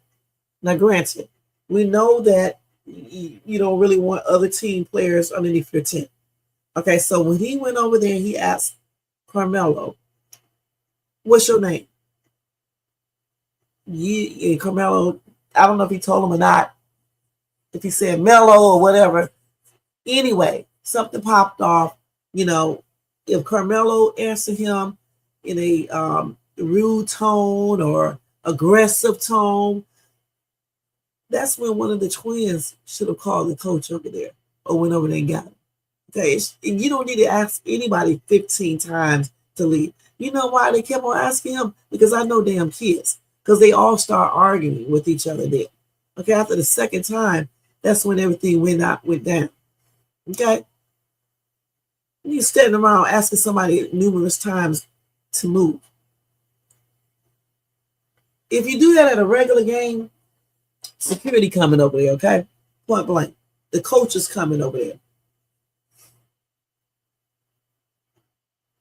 Just like when our soccer team be out there playing, and just say something similar happens like that, the coaches come and tell the other kid to go to his area.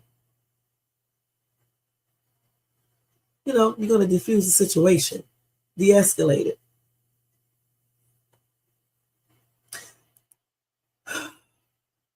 Right, he didn't have to move. I mean, like I said, if they were so wanting him to move, they should have went to got that coach instead of trying to handle it themselves. Because in the end, it wasn't worth it.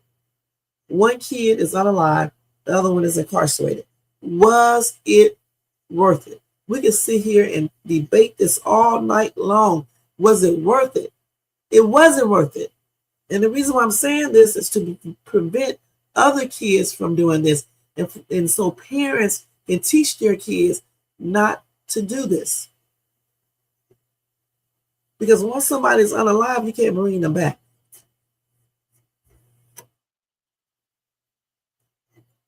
You said Austin had no reason to push,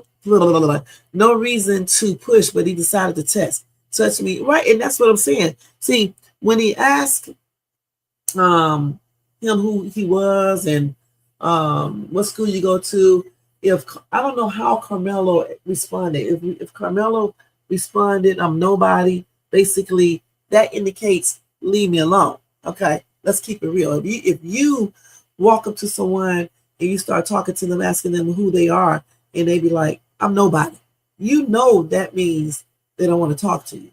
Okay, so Austin should have known that. And with, just say if he didn't know that, well, Eddie should have known that because he knows Karmelo. Okay, he knows Karmelo. He should have told Austin, hey man, this is my friend right here. I got this. He cool. Like kids do. Okay. And then as far as whatever popped off after that, I'm pretty sure because these are kids, boys, they probably both, started talking a little bit reckless. Not just Karmelo talking reckless, but Austin and Hunter. When Austin came over there, he probably was talking reckless too. That's why the altercation kept on going back and forth and getting more, intensified, if I use the right word. And Karmelo warned them not to touch him. Touch me and see. Because clearly somebody must have threatened him. Ain't nobody just gonna come out and say, touch me and find out. That's stupid. That's crazy. So you mean to tell me y'all actually think that this kid just randomly blurt out, touch me and find out. Yet he does not have a criminal background. He does not have a bad school record. He has good grades, works 2 jobs. At least he worked 2 jobs. Been a good kid at home and everything. And y'all believe that this kid just randomly came out and said, touch me and see what happened. And nobody said nothing to him first to encourage him to say that. And then if Austin tried to push him, Karmelo went in that bag. Because, you know, you start putting your hands on somebody, they don't know what the hell you get ready to do. See, if you're out in public, see, school is one area, or school property, or school, you know, you're there with the school is one thing. In the real world, if you don't believe me, go out there and do that to somebody and see what's going to happen. I almost, you know, I can almost guarantee you, if you go out there in the real world and you do just what you just said in this little comment right here, Red Seal, and you go over there and touch someone and push them, I can almost guarantee they're going to try to beat your ass, if not take out a weapon. Because then and there, when you're pushing on people, you're invading their space, and then plus, they don't know what the hell you get ready to do. And I'm going to say this again. Y'all say it ain't a race thing, but it is. If the shoe was changed, okay, it was on another foot, meaning if Karmelo wasn't black and he was white, we wouldn't be having this conversation right today. Okay? At all. And you guys know we wouldn't be.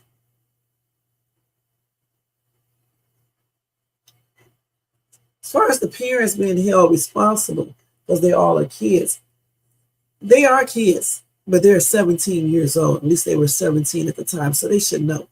Okay? But I do say those coaches should have been over there. One of those coaches should have been over there. It should always be some type of grown type supervision, because we already know that altercations can pop off at a game with these kids for any reason.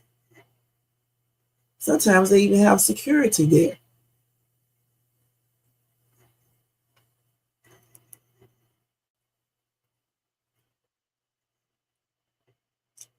Listen, when people are fighting, I don't know why y'all keep on saying this. When kids, people, and listen, back in the day, yeah, nobody brought a KNIFE to school when they just have a fight. Today, kids bring all sorts of stuff. Okay, let's keep it real. That's why you see all this GUN violence. Kids using KNIFE at school and things of that nature. Okay, we don't know why he had his little device in his bag. Okay, we do know he's not violent because he never had any other violent episodes. Okay, so the thing is, you say a fist fight, you should bring a KNIFE to it.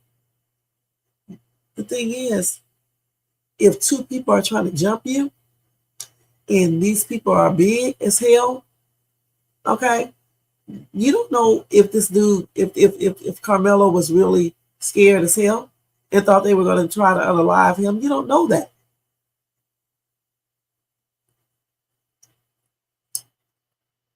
And I'm gonna keep it real with y'all. I do want to know. I wish I did know why he had that in his bag. You know, whether it's a KNIFE or it's the cleat thing.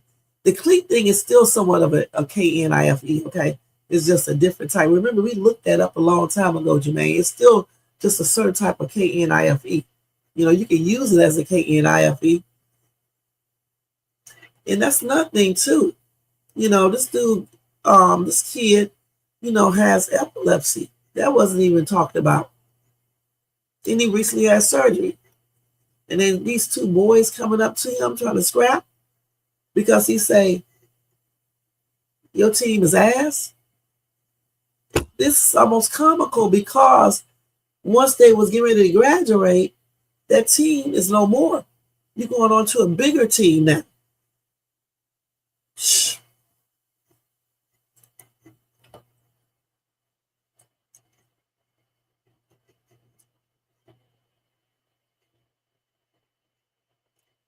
how are you going to listen?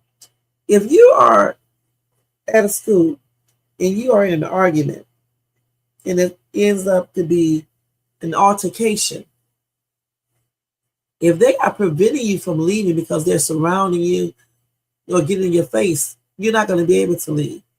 Okay? And if you think two people are getting ready to jump you, you may just take out a weapon because you don't want those two kids beating your ass and you can end up being unalive yourself. Maybe not even on purpose, maybe by mistake. So the thing is, for me, this entire thing should have never happened in the first place. Let's keep it real. That's the first thing. Eddie called him over there, right? Eddie called him over there, right? So I feel like Eddie should have tried to de-escalate this by telling his friend Karmelo to calm down and letting Austin and Hunter know that he knows him. Even if he had to escort Karmelo off the thing himself, he should have did that. That's his friend, okay? I also believe that any one of them could have went to got the coach. It's not up to Karmelo to go get the coach because he's not the one who started it, okay? They start talking to him first.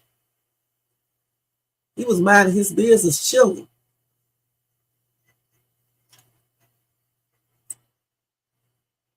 And just say kids being kids, we know how they do.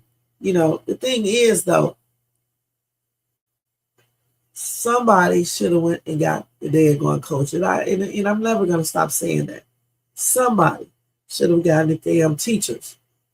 And yes, teach your kids to keep their damn hands to themselves. If someone tell you to leave them alone, leave them alone. It's like if you're in the car, if they're in the car with their friends, they get into an argument, and their friends say, get your ass out of my car. You get your ass out their car. You don't say, oh, well, you need to take me back home where you pick me up at, or I'm not getting out. Because what's going to happen next is they're going to get mad and even more mad. And then next thing you know, somebody could be in the hospital, unalive, or in jail. So you just got to get away from the situation.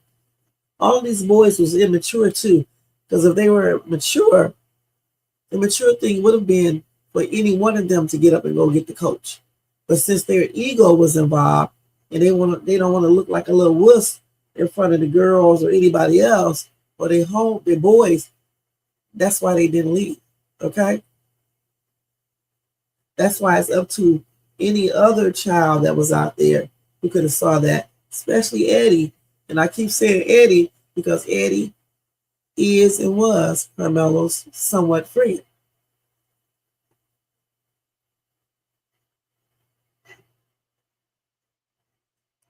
How do we know if they was or weren't trying to surround him? I'm just going by what other people said in the videos. How do we know?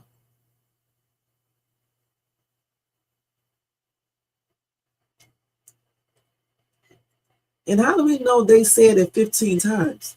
That's what they are telling us. Did you see a video with the audio where you heard him tell him to leave 15 times? Just because all the kids are saying similar stuff, saying that, it doesn't mean it's true. Those are his friends. And it really truly doesn't matter about how many times he asked, because honestly, after he asked the second time, that's when they should have went to get the coach. Okay? They should have went to get the coach after they asked him the second time. Why would you stand around and just ask him 15 times to leave? And you talking about it doesn't make any sense for them to surround him. They would be asking him to leave 15 times. It don't even make no sense to me why they would be asking him 15 times to leave. And if you think I believe that they sat there calm and didn't touch him, didn't try to fight him or anything, after asking this kid 15 times to leave, y'all got me effed up. I don't believe that. Hell, if you was asking me right now, if you told me 15 times to shut up, probably after the third time, I'm already teed off and you would be blocked and off my channel. Okay? I'm not going to sit here and listen to you tell me shut up 15 damn times. And I know after the third time, I'm probably going to get teed off. So I don't believe that they just said this 15 times and everybody stayed calm except Karmelo. I believe all of them were like, what? Okay. And I don't know if they did 15 times because, I mean, we don't hear an audio where we can hear them and we can count how many times. That's what they are saying. Okay. I just think the whole thing could have been avoided. Period.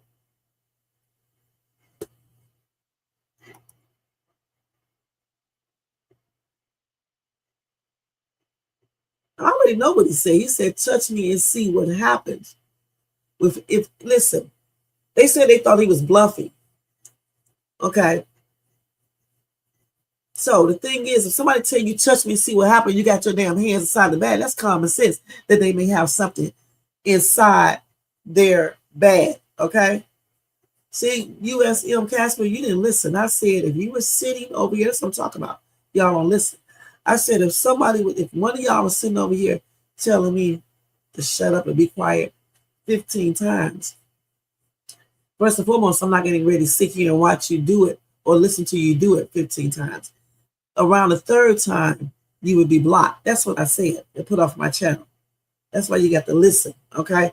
I don't really block people over here unless they get crazy, because over here on Shades Tube, you can pretty much say what you want to say. You don't have to agree with me, okay?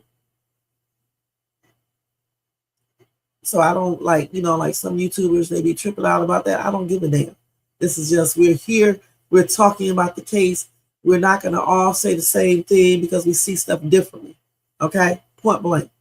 And so that's what this is all about. None of us are lawyers or anything else. We weren't there, so we really don't know. We just go about what they said at the trial and what we read and what we see these other people talk about and say they witnessed. That's it. We don't really know. So here we're just really just communicating and talking about the case. That's it.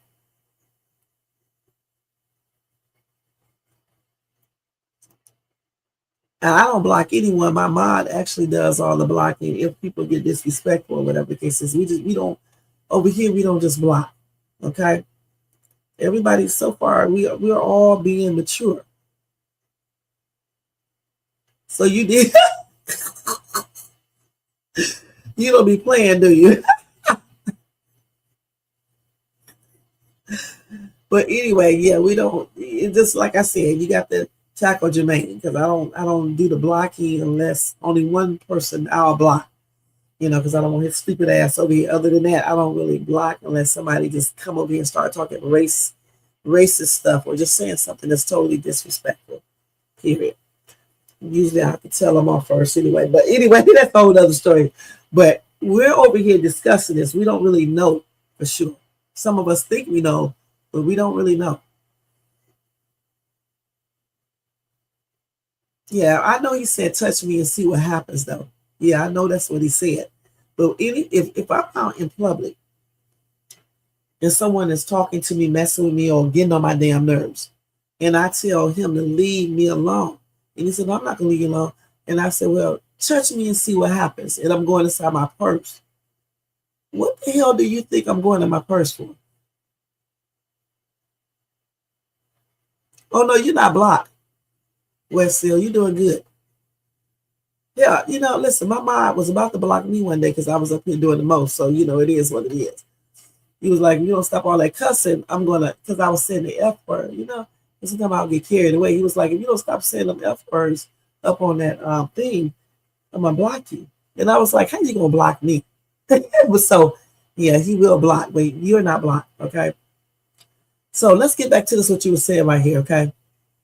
So, yeah, if I tell you, touch me and see what happens, and I'm going inside my purse, I'm like, touch me and see what happens. Touch me and see what happens. And I got my hand in my purse. What do you think I'm talking about?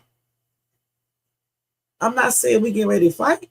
I'm letting you know whatever I got in my bag. If you touch me, I'm going to put it on your ass. Let's keep it real. So that's what he was saying. And I feel like they should know that. Okay? You should know that. This is not the 40s. This is not the 50s. This is not the 60s, 70s, or the 80s, or the 90s, not even the early 2000s. In today's world, kids carry stuff.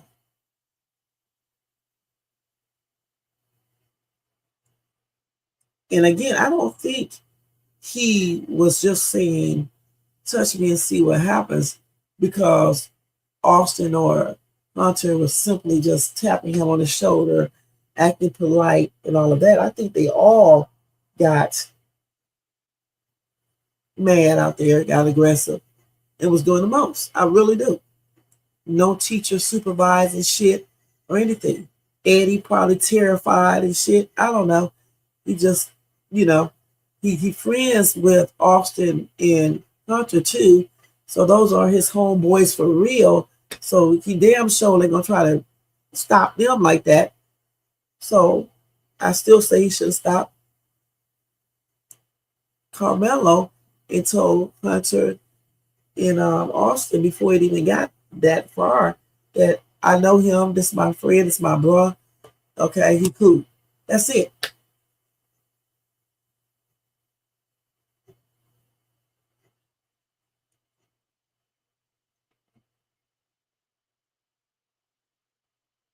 Right, and we cool. He did say that as long as you don't touch me, we cool. They touched him. And the thing about it, it's not fair for people to say, oh, he just lightly touched, because that's what they said. That doesn't mean that's 100% true.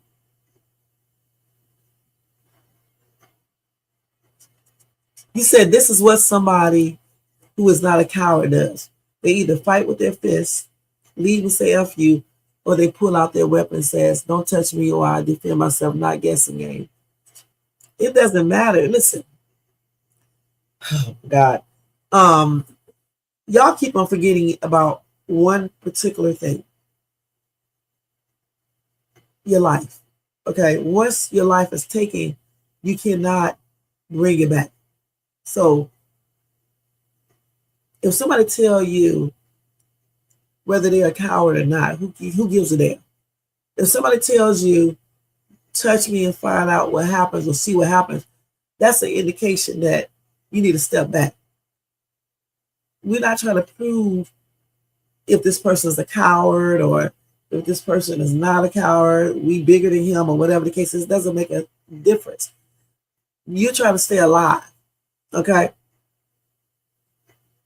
You're not trying to be getting yourself effed up or, incarcerated or whatever. You're just trying to stay alive. So with that being said, somebody should have had enough sense to just drop the whole thing, whether it be Karmelo, Hunter, Austin, or Eddie breaking it up. You said this has nothing to do with being a coward. It was then all those rednecks in Texas could it be classified as cowards. If it was, then all those rednecks in Texas could be classified as cowards. What's up, Tisha? What's up?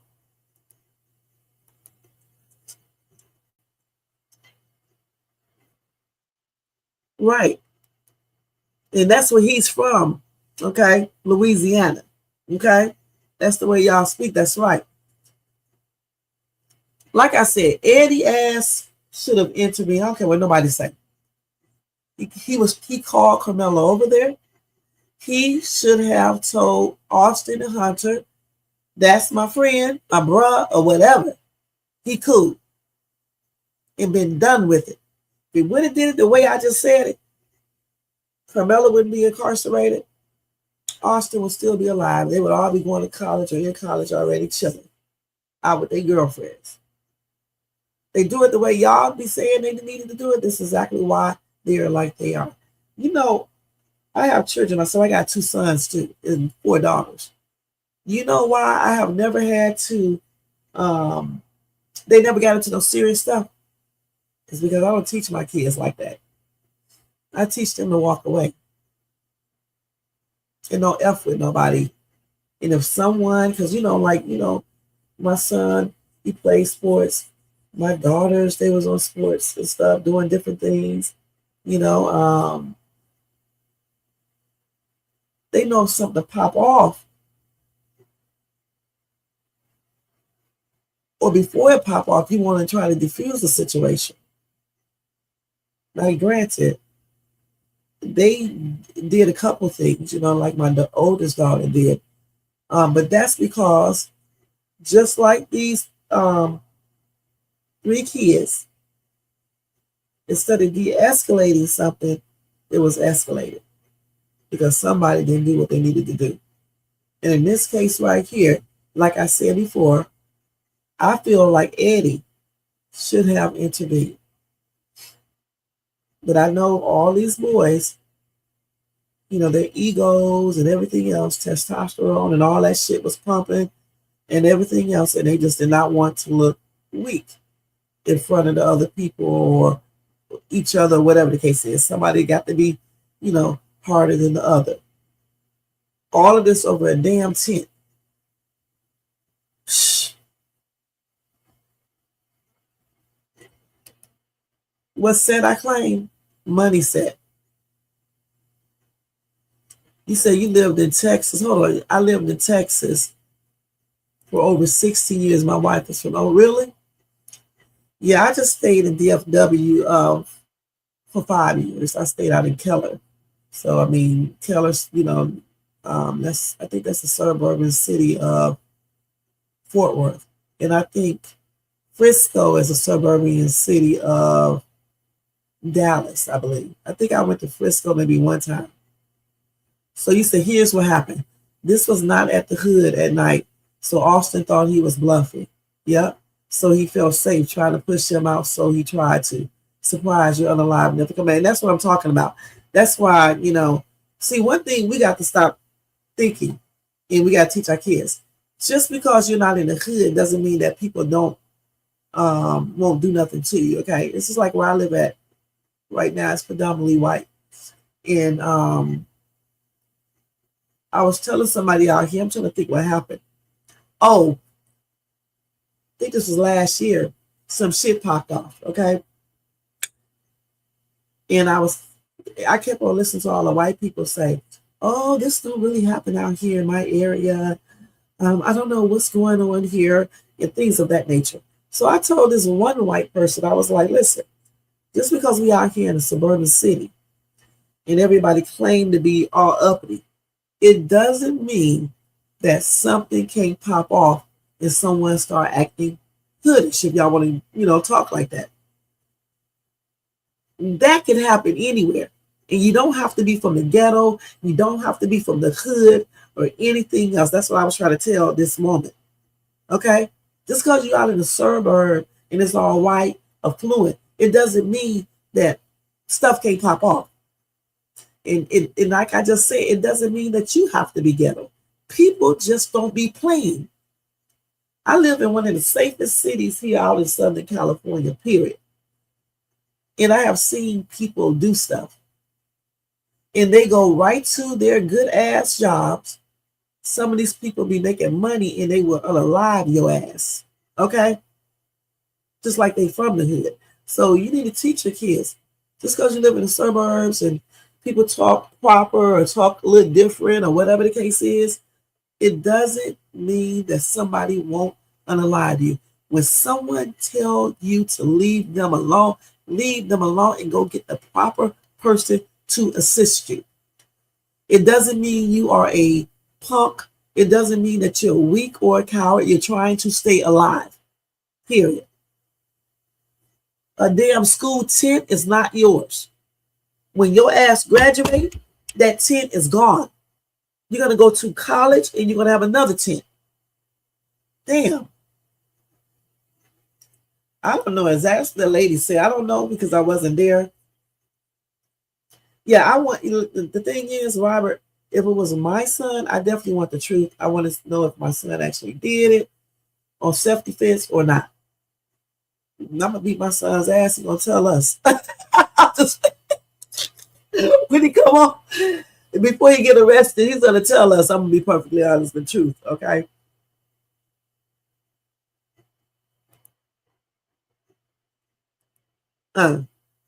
Fist fight happens in school. Pushing and shoving, putting hands don't happen all the time. I don't think it should have been no fight, period. Keep your hands to yourself. Keep your hands to yourself. Right. Karmelo shouldn't have a KNIFE, but keep your hands to yourself. You need to teach your kids to keep your hands to yourself because some kids don't carry KNIFE. They carry the GUN. Okay? And I think it was a bunch of egos. I really do. See, one thing I do know is Karmelo wasn't messing with anyone. He was minding his business. Talking to Eddie on his phone, texting or whatever. He was minding his business. Once Hunter and Karmelo came over there, I think it was Hunter first, then Karmelo. It was Hunter first, then Austin. If Karmelo started to get aggressive or start talking reckless like he's claimed, that should have been an indication for one of them to go get the coach or even call the coach. But I just would have went over there and got him.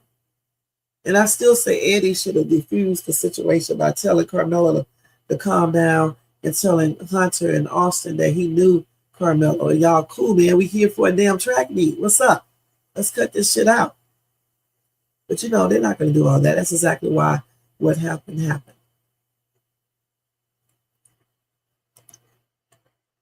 I agree, Austin didn't expect it, but he's the one that gambled. He told Karmelo he didn't have anything in that bag, and he did. And that's nothing. You got to teach your kids, don't believe that.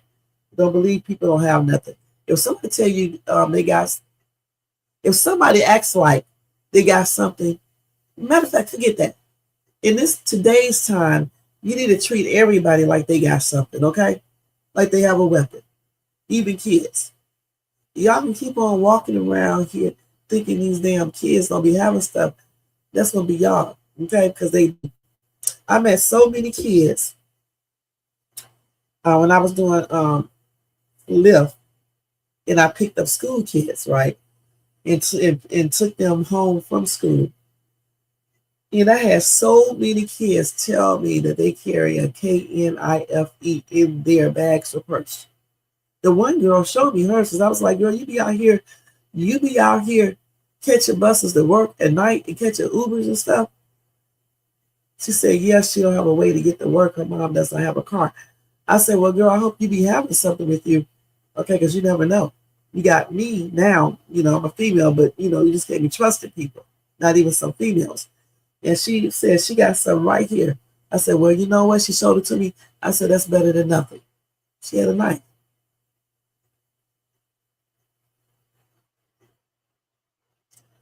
I do not know. What are you talking about, Keisha? Is that your name? I don't live in the hood, okay? Stop. For real, I don't, okay? So I don't know what you're talking about. What set you rep? I'm so stupid. But for real, what set you rep? And again, Red Seal, we just got to teach our kids, not to be cowards, but at the same time, not if a kid is warning you, take that warning as the truth. And another reason why I wish that if it was actually another video, that's the reason why I wish if somebody did record this, they would secretly leak it, because I do want to know for sure what happened. Because we really don't know 100%, not even 90%.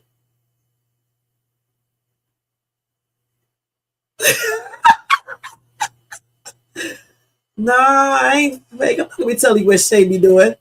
Nah, I'm not a gangster, but I don't be playing. Look at it, just let you know that. All right. I'm not gonna tell you what Shay. I'm put it like this. I had to use self-defense myself a few times. Okay. So you don't have to be gangster to F somebody up. Know that. For real.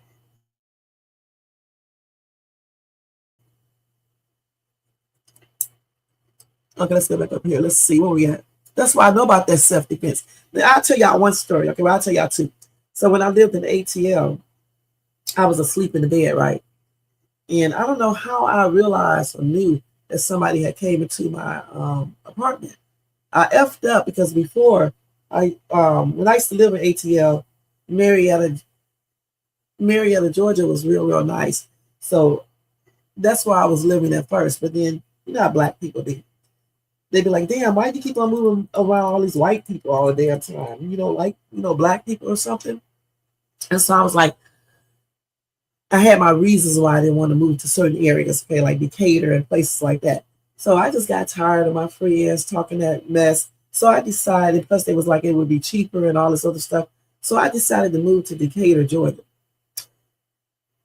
Anyway, it was cool, you know. I mean, I did get into one little altercation with, y'all get ready to laugh now, with the assistant manager, because what she was doing, she was spreading false rumors. Because at that time I was leasing cars all the time, you know, like on the weekends, you know, because I, you know, take my kids places and stuff like that. Because like when I originally moved to ATL, I didn't bring my car because it was just cheaper, you know, to come to ATL without trying to bring my car there. So I sold my car before I came. So when I got to ATL and I started teaching, okay, not immediately when I got there, but like maybe 6 months or so after I got to ATL, I started teaching.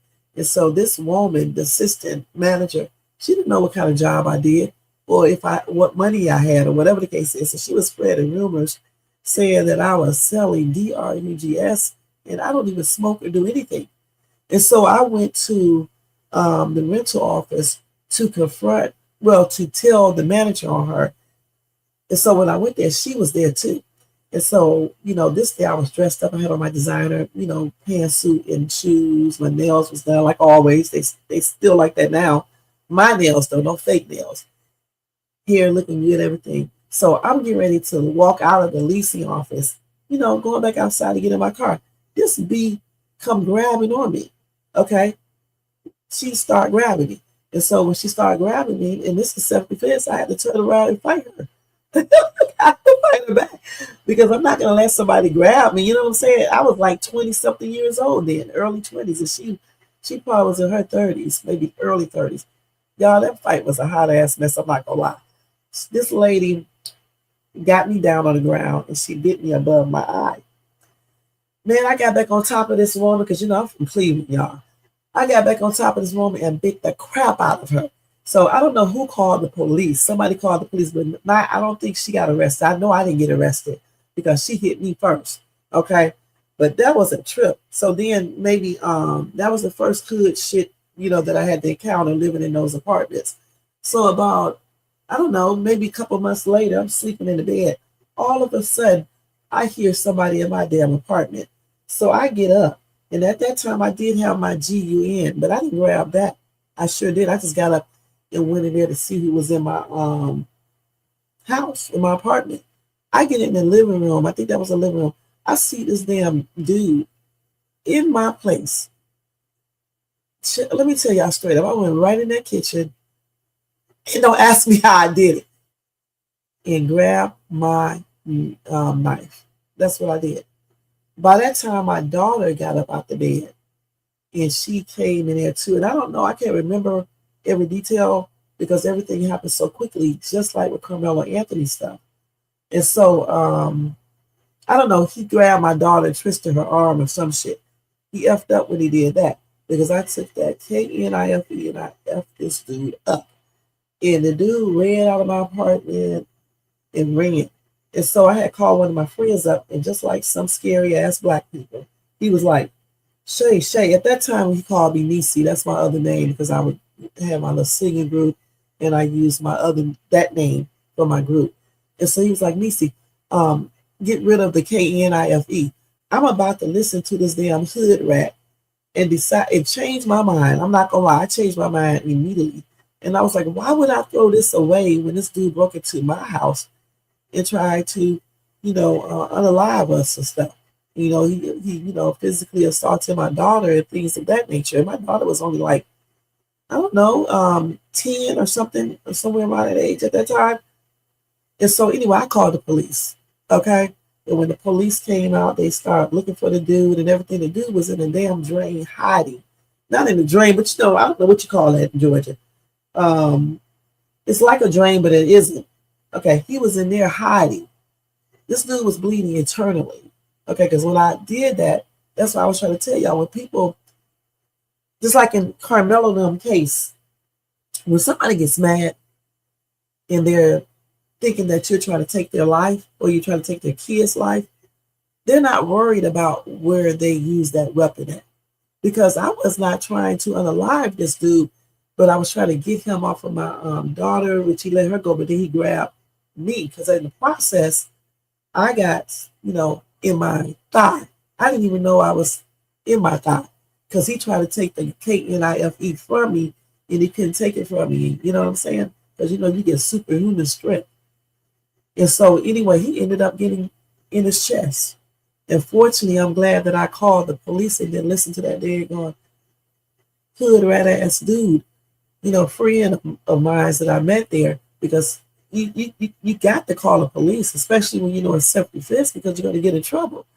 And so I'm just glad I did, because if I wouldn't have called it, that dude would have passed on. So I basically, did the right thing. And I didn't get arrested or anything because it was straight up self-defense. So when I tell you guys I know what self-defense is, I do, because, I was in that situation right there where I had to use self-defense. And yes, it's a little bit different than Karmelo Anthony, but I'm just telling you, when people get mad and they think somebody is about to try to unalive them or hurt their child or whatever, you don't give a damn where you use the weapon at, okay? That's what I'm trying to tell you. So if Karmelo thought his life was in jeopardy, he just was probably using a weapon. Okay, and that's it. That's why he didn't know that he did that, in that boy's chest or anything. Because you don't be thinking about that. You just try to get people off of you. And then, like even here, a couple of years ago, now this was stupid on my part because you can't help everybody. And I know that now. So I was driving at 1 o'clock in the morning or 2 or whatever. I was just getting off of work. So this girl was walking down the street crying. And this dude kept on bothering her. Like, he had his car door open to him. Get in the car, get in the car. And I'm like, is he trying to kidnap this girl? And so I turned back around. I did a U-turn. And I tried to go over there and help her. And I slowed down. And I was like, hey, you okay? You okay? Because the girl was like, I don't know, 19, 18 years old, somewhere around that age. All of a sudden, this crazy ass dude come running out to my car. Well, I bet you won't run to my car again, because when he started running up to my car, y'all, like a maniac, and I thought maybe he had a GUN. Just put it like this. I bet you he did not run to my car again. So this day, when I knocked his ass off my car, I kept on going, right? Two voices were speaking to me today. One said, run his ass over again. The other one said, don't. And so I listened to the one that said, don't. And so I turned back around again because I wanted to make sure he did not grab that girl. So when I turned back around, she was gone. So obviously I called the police. And when the police came, you could tell he was laughing on the inside. But he had told me that this girl and the dude was in a physical, the dude had beat her up, okay? Somebody else tried to intervene, and he must have threatened them, and they left. They got scared and left. So when I came, I'm not a scary person like that. I'm not going to let him just take this girl. That's what I'm thinking, or whatever, even beat her ass. I'm just not going to do it. And so when I came, I saw the same thing. And so I tried to help the girl and stuff. And so the police just told me, don't be trying to help these people out here. Okay, because he was like, what if that would have been a setup? What if he would have came to, ran up to your car with a GUN and just started SHOOTING? And I was like, yeah, you're right. And he saw the dude's handprint on my hood. And that's why that was self-defense. And I didn't get arrested then either. But one thing that police did not know, if that dude would have started SHOOTING, man, I would have went off of him for real. I'm not going to lie. I didn't have enough time to get my GUN because everything happened so quickly. That's why I be telling people, sometimes you don't have enough time to get certain things. You have to get what you can get. I didn't have time to get anything because he just took off and started running up to my car like a damn, I don't know, like a monster, y'all. It was like a movie, a scary movie. He just, oh man, this dude was crazy. I don't know if he was on DRUGS or what, but I bet you he won't do that again. So going back to your statement up here where you say you thought I was gangster, you don't have to be gangster to do anything to anyone. Anytime someone ever messed with me, it's like I am a gangster, if you want to put it like that, because I'll be playing with these people, and you can't be playing with these people out here. No, you don't start nothing with people. You don't try to practice self-defense unless your life is in jeopardy. But at the same time, don't be messing with people, and teach your kids the same thing. Your kids don't need to be asking nobody anything. You can ask the first time. After you ask them the first time, if they get all irate or want to fight, you need to leave them alone, because your life should be more valuable than a damn school tent or your ego. Point blank. Okay? Point blank. And that's how I teach my kids, and that's why they don't get into those situations. And the only time I get into a situation is when I'm helping someone, or like that dude breaking in my house. Or if I, back in the day, I would be picking out the wrong type of people to be dating, and then I have to defend myself with that as well. But other than that, I don't get into those situations and stuff. So that's why I know all about this self-defense stuff, and I really do believe that Karmelo did use self-defense. I'm not 100% sure because I wasn't there. You know what I'm saying? But I just think he did. Should he use the KNIFE? Was it excessive? I don't know. You know what I'm saying? Because I wasn't there. And you're right, fights do happen in school, but that doesn't mean that, people don't feel like they need to use a weapon. That's why I try to teach my kids not to fight unless it's extremely necessary. Let me see what else y'all saying. Are you okay? In Texas? I agree. I don't really, like I said before, I know some of y'all think he did do murder. I just don't believe it. It's just like if you would, okay, like with my altercation with the dude breaking in. If I wouldn't have called the police and he had the KNIFE, like the other dude was telling me to do, I don't know if they would have called that stuff. I don't know how they would have handled that, because you don't supposed to conceal a weapon, even if it is self-defense. I'm just glad I didn't listen to that dude. That's what I'm saying. Listen to other people will have you incarcerated. And the dude who ran up to my car, if I would have hit him again, yeah, that self-defense would have been off the table then. You can't overdo stuff. Okay, so that's why I said with Karmelo, I would have to be able to see that video, or, hear witnesses that are not biased.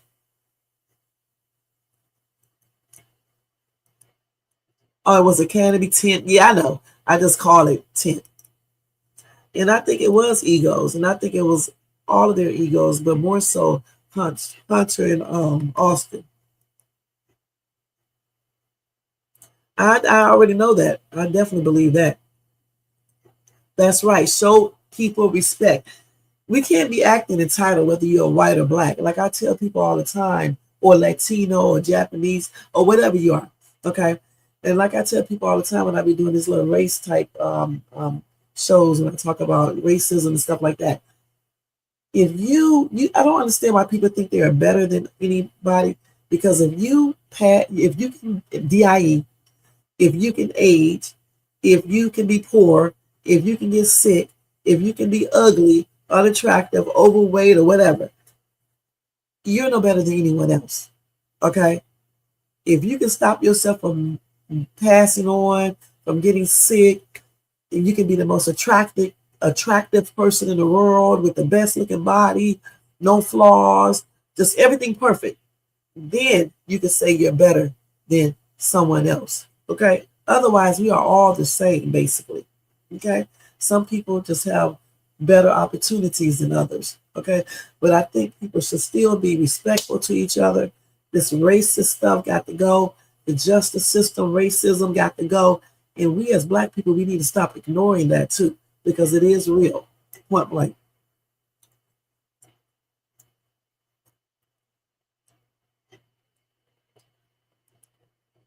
A lot of kids be having stuff, not just some. A lot of kids. Just yesterday, I'm in the car driving. This is how quick things can happen. My son was in the back seat. Like 6 or 7 dudes in the car, white dudes. I don't know what the hell they was doing. My son said it's some type of TikTok challenge. They on the side of us. I didn't even know they were doing it because I wasn't paying attention to them. All I see him doing is flashing money up in the window saying, broke BITCH, broke BITCH, and some other little stuff. And of course, I had to say something back because I'm like, I didn't know what the hell they were doing at first. I'm like, what? Okay, so that's just how quick stuff can happen and people just randomly mess with you. Okay? So things can pop off quickly and you got to know how to stay in control and you got to teach your kids to ignore. Now, my son ignored them.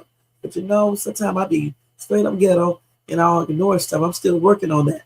But they are good with ignoring stuff and I'm just practicing it. Okay, I definitely will. Let me screenshot this. But you know, I've been covering this case ever since last year when it first happened. We, like some of these content creators, they just be covering shit because they're trying to get views. No, because I don't be getting that many views like that. But we've been on this case since last April when it first happened. Because like on my channel, I basically talk about, and on my night owl lives, I talk about different topics. And some of the topics deal with, you know, cases like this, or just crime, or missing kids, missing people, racism, and stuff like that. So this was one of the cases that we covered last year, along with Javion McGee. That's the black dude who was a truck driver, young black dude, 19, 20 something, around that age. And they claimed he H-U-N-G-E himself from a tree almost 2 years ago. And we just know that's a lie. So that's what I'm trying to tell you guys. Just because the police and witnesses say something and swears the truth, it doesn't mean it is. Because with Javion McGee case, they SWEAR that he, you know, H-U-N-G himself. And we know he didn't. He didn't have no reason to do that. The whole case is just plainly cray-cray. And they did weird stuff with that case as well.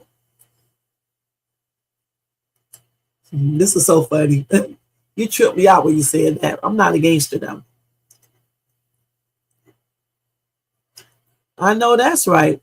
We don't want to be out here doing it. You see, one thing about me, I don't mess with nobody. Okay? But I don't be playing that shit if you mess with me. Okay? I'm going to be perfectly honest. But I don't mess with no one at all. I tend to my business. I teach my kids to tend to their business and only fight or use self-defense if you have to. You have to make that decision and you have to make it right. I remember the police telling me a couple of months ago that somebody, I got a stalker, right? He be doing the most. And I was telling them, you know, I went to the police and I had to let them know. Y'all know my son is a police officer too, okay? So I went to the police and I had to let them know, if this dude come out here and mess with me, and he put me in a position where I have to use self-defense, I will utilize it. And the police was telling me, just make sure that it's totally self-defense and do not be letting him in, meeting him, or anything like that. That's where y'all mess up at. You have to learn the rules of self-defense. And parents need to teach their kids about self-defense so they can know too, point blank. I know that's right. We sure aren't. You know, we need to make an example out of some of these other damn people. Okay, see, the thing for me, it's got to be fair.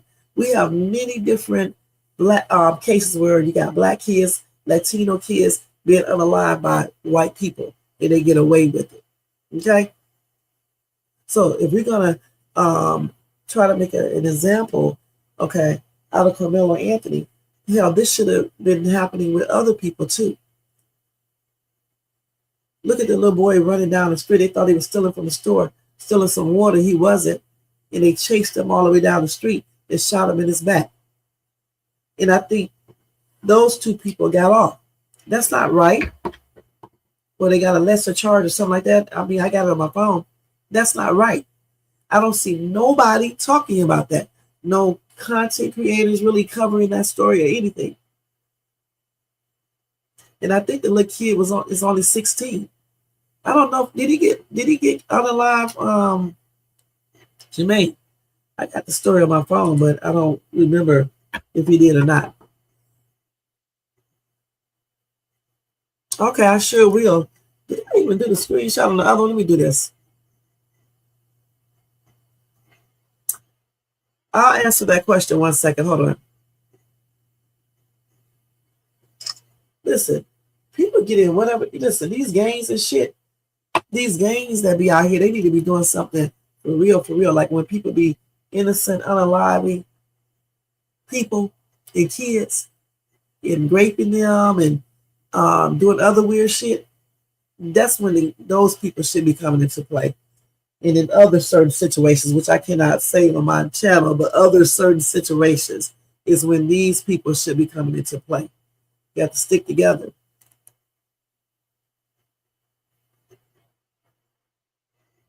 Is that same old white lady? Because I see two, the old white lady, and then there's another white lady who claimed that she saw the video too. How you know if I do already? Man, let me tell you something. Yeah, I'll be doing the most. Okay, let's put it like that. I do already. I think most people do. All right, yeah, we all get ready to get out of here because it's over here. It's like 3:33. I got another 10 minutes and I'm out of here.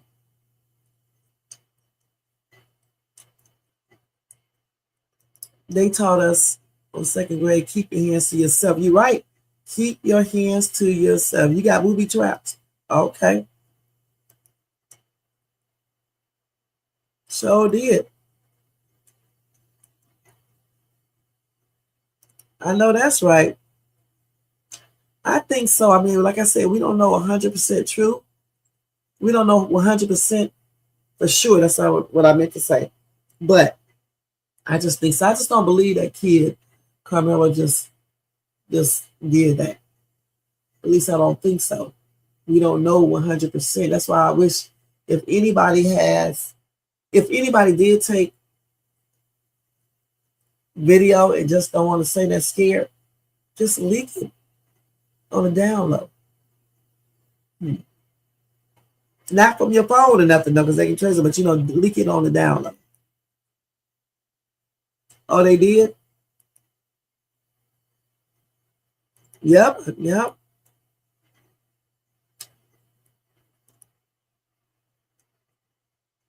I don't play scary, but I just don't mess with people.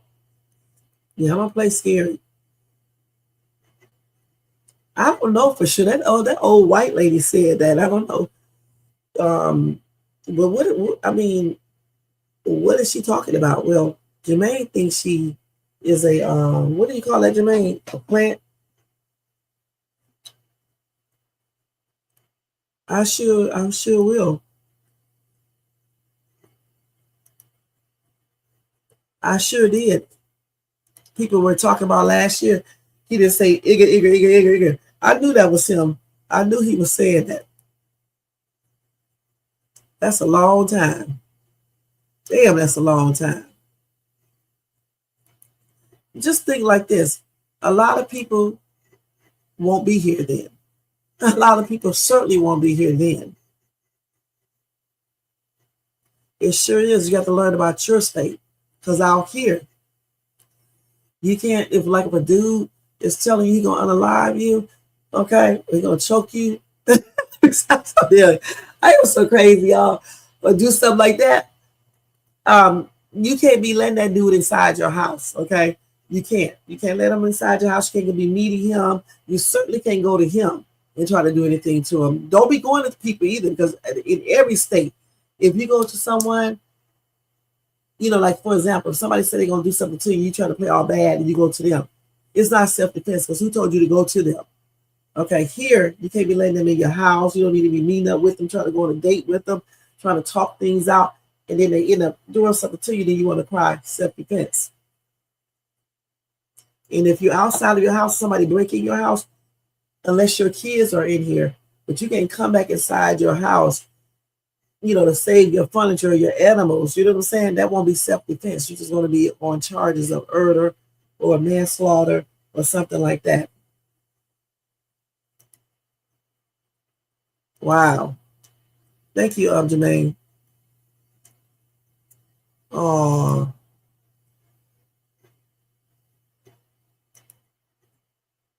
oh, I'm about to look at it.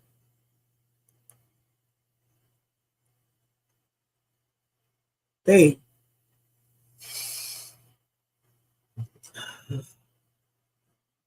But it's a lot of people who claim they saw that video. And so like I'm thinking, it is something out there where there's a longer video of the one they show at the courtroom, or if it's another video. Jermaine think it's just a longer video. And I'm beginning to think it's just a longer video, and they only showed you part of the video at the trial, point blank. But I want y'all to know this. I know that's right. I want y'all to know this, though. I don't believe that Karmelo Anthony committed an murder, okay? I believe he did do self-defense. I don't know 100%, but I do believe that.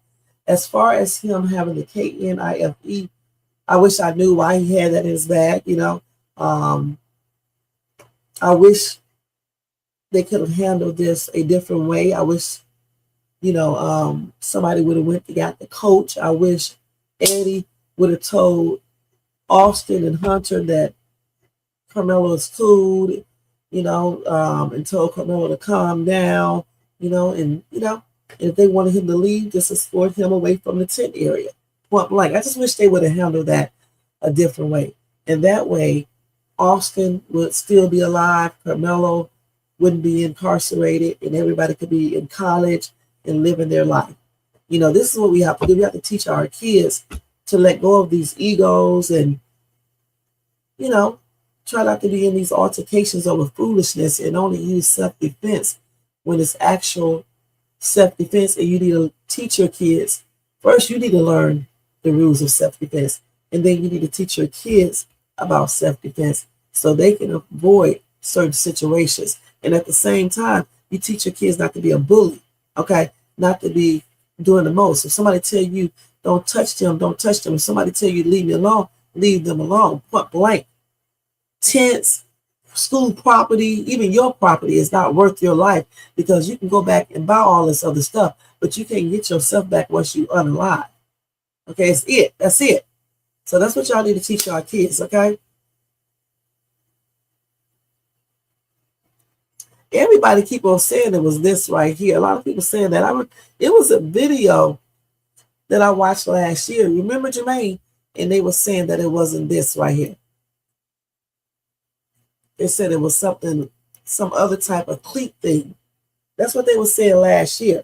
Now, this year, magically, they changed it back to this thing right here. That's exactly what we read last year. So, regardless of the fact, though, this could have all been avoided. It really could have been. Yeah, I know what knives are. Now, let me stop so quick. Oh, my gosh, man. But, yeah. Thank you guys so much for tuning in. I have to get ready to get out of here. 3:40 a.m. And Lord knows, even when I go to bed at 3:40, I still get up early. So, I want to thank everybody for coming in, checking me out. I don't know why they won't. Actually, I got a couple of reasons why they won't show stuff. And that's the other thing too before we leave. Why didn't they show us the weapon? Did they show it? And also, again, these questions. Why didn't they show us that? Where are the transcripts? Okay. Did the defense attorney talk yet about the case? I guess he can. I don't know. Why didn't they let Karmelo talk? Okay. Testify for himself to tell us what happened. Why weren't there other witnesses, like character witnesses, to let us know, tell us about Karmelo, besides us just knowing him as the person who unalived another person? Okay, they both were kids at that time. They both were 17 too. And when they talk about him, they need to clarify that at the time, Karmelo was 17 as well. They make it sound like Karmelo was 19 or 20 when he did that. They both were the same age at that time. Okay, they didn't say that when they talk. They be biased all the time when they talk about this situation, which is not cool. You know, I understand that somebody lost their child and stuff, and you teed off about it and hurt and all that, but still, you know, do things the right way. Right follows right. Okay.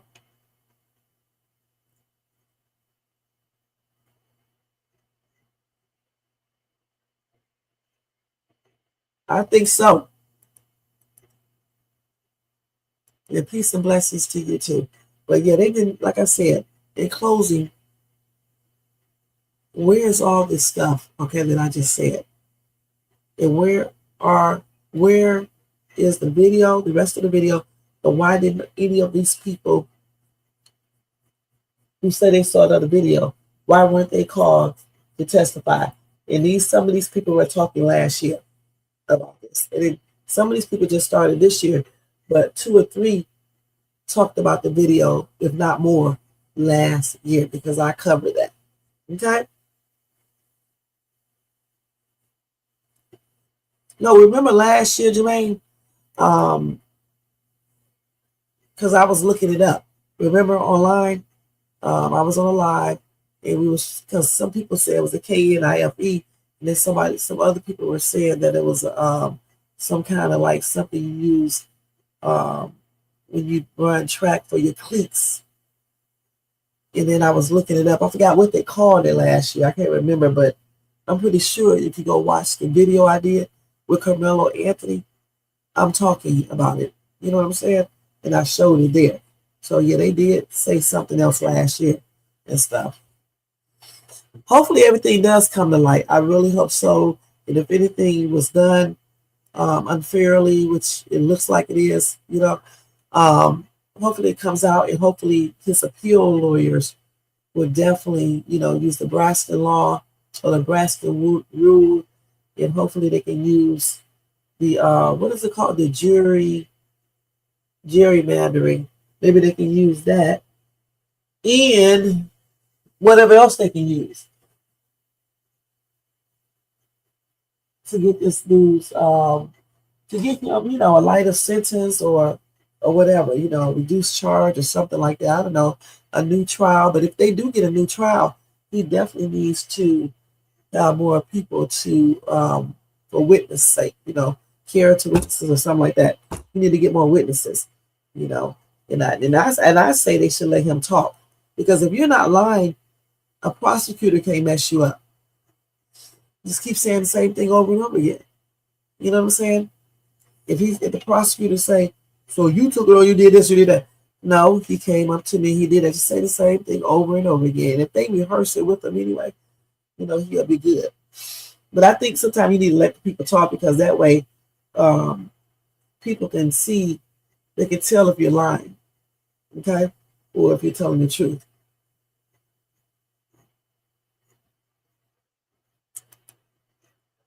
The police said that it was, I'm trying to think what he said. He said it was legal. I know he said that. He said it was not against the law to have it, not even on the school, on the you know, at that stadium. Now for the school itself, any type of KNIFE type device, even if it's not a KNIFE, for the school, it's against their policy.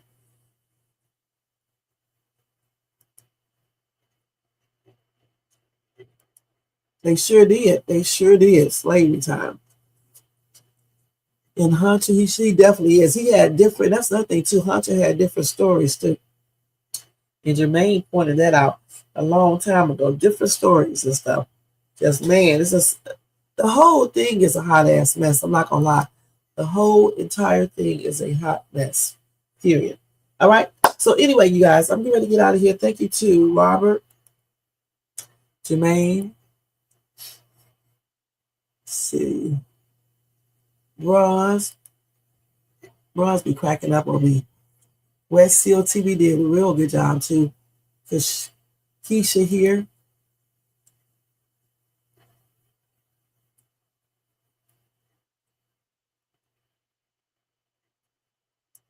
Tisha better learn. You ain't got to be gangster to do any damn thing. But then, you know, I mean, you know, you don't. USM, United States Marine, I guess. Casper, if you're in the bushes. My husband, United States Marine, honorable discharge. My son, United States Marine, honorable discharge. I was going into the Air Force. I couldn't go into the Air Force as I had a child.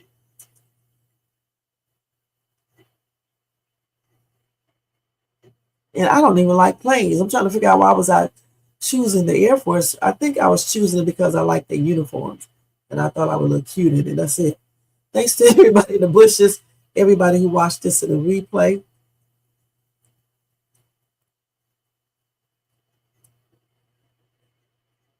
Y'all don't forget the thumbs up, subscribe to the channel, hit the bell notification, share, leave a comment, and hype this video up. And I will check out those channels you just gave me, Robert. Okay, thank you so much. And if you want to show additional support, y'all can feel free to do a super sticker, super chat, cash app donation of $shades2, or copy yourself a membership for $4.99 per month. And don't forget, I do all types of content over here. I do Country Rain reactions to the skits if y'all watch that. That's every day, 2 times a day, early afternoon and then late at night. Then these Night Owl Lives, I do these Monday through Friday. I talk about random different topics. Daily news reactions, I do those on Monday, Tuesday, Thursdays, and Fridays.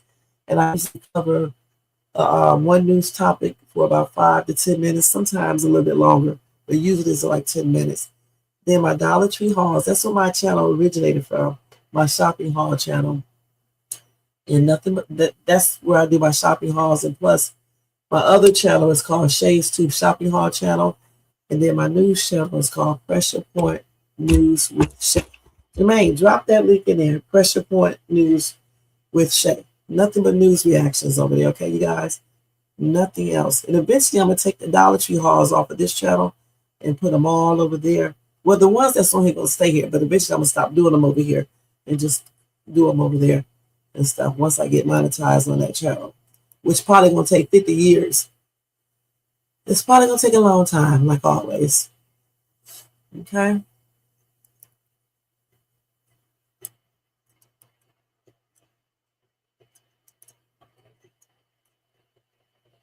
All right. So anyway, y'all, he didn't put it. This is Pressure Point News with Shay, okay? That's the news reaction channel. You guys have a blessed night. And thank you guys in the bushes and everyone who watched this in the replay. And don't forget, over here on Shades2, as long as you keep it respectful, you don't be tripping too hard. You don't have to agree with me. It's cool. I mean, I'm used to it, especially with my Country Rain skits and shit.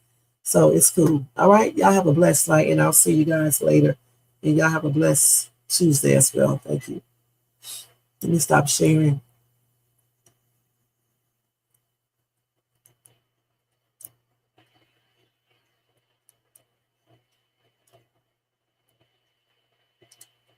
Yo, turn the lights down low and the drama up. She's late, she's loud, and she live. Woo! You already know who it is. Shades2, baby. She back again. Woo!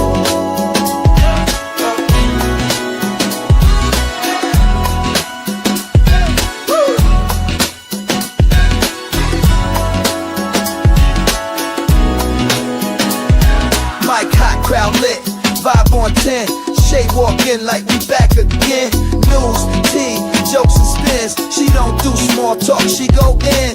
From the headlines to the comment section, she call names with no correction. You tuned in, don't act brand new. It's late night, baby, she got that view. It's late night with Shay. She say what she want and laughs all day. Look on Shades2, press replay. You thought I let game, back again. It's late night with Shay. She say what she want and laughs all day. Look on Shades2, press replay. You thought I left, nah, I'm back again. Popcorn ready, wig on alert. She dropped one line, is somebody hurt? talk show queen with a side of roast. She run this thing from coast to coast. Late on purpose, still on time. She hit you with shade, then call it a rhyme. Talk smart, talk slick, talk flame. Say the name right, yeah, late night with shade. She say what she want and laughs all day. Live on Shay's tube, press replay. You thought I left, nah, I'm back again. She say what she want and laughs all day. Live on Shay's tube, press replay. You thought I left, nah, I'm back again. That's right. News, drama, laughs, whatever else you feel like. One mic, one queen. Late night with Shay. On Shay's too. She back again. Yeah, she say what she want and laughs all day. Live on Shay's too. Press replay. Now you thought I left, nah, I'm back again.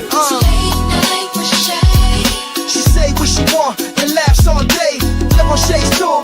Press replay. You thought I left, nah, I'm back again. Yeah.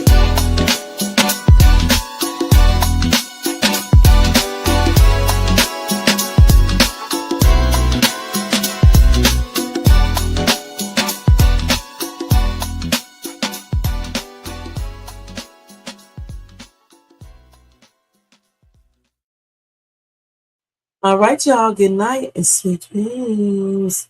Good night, y'all.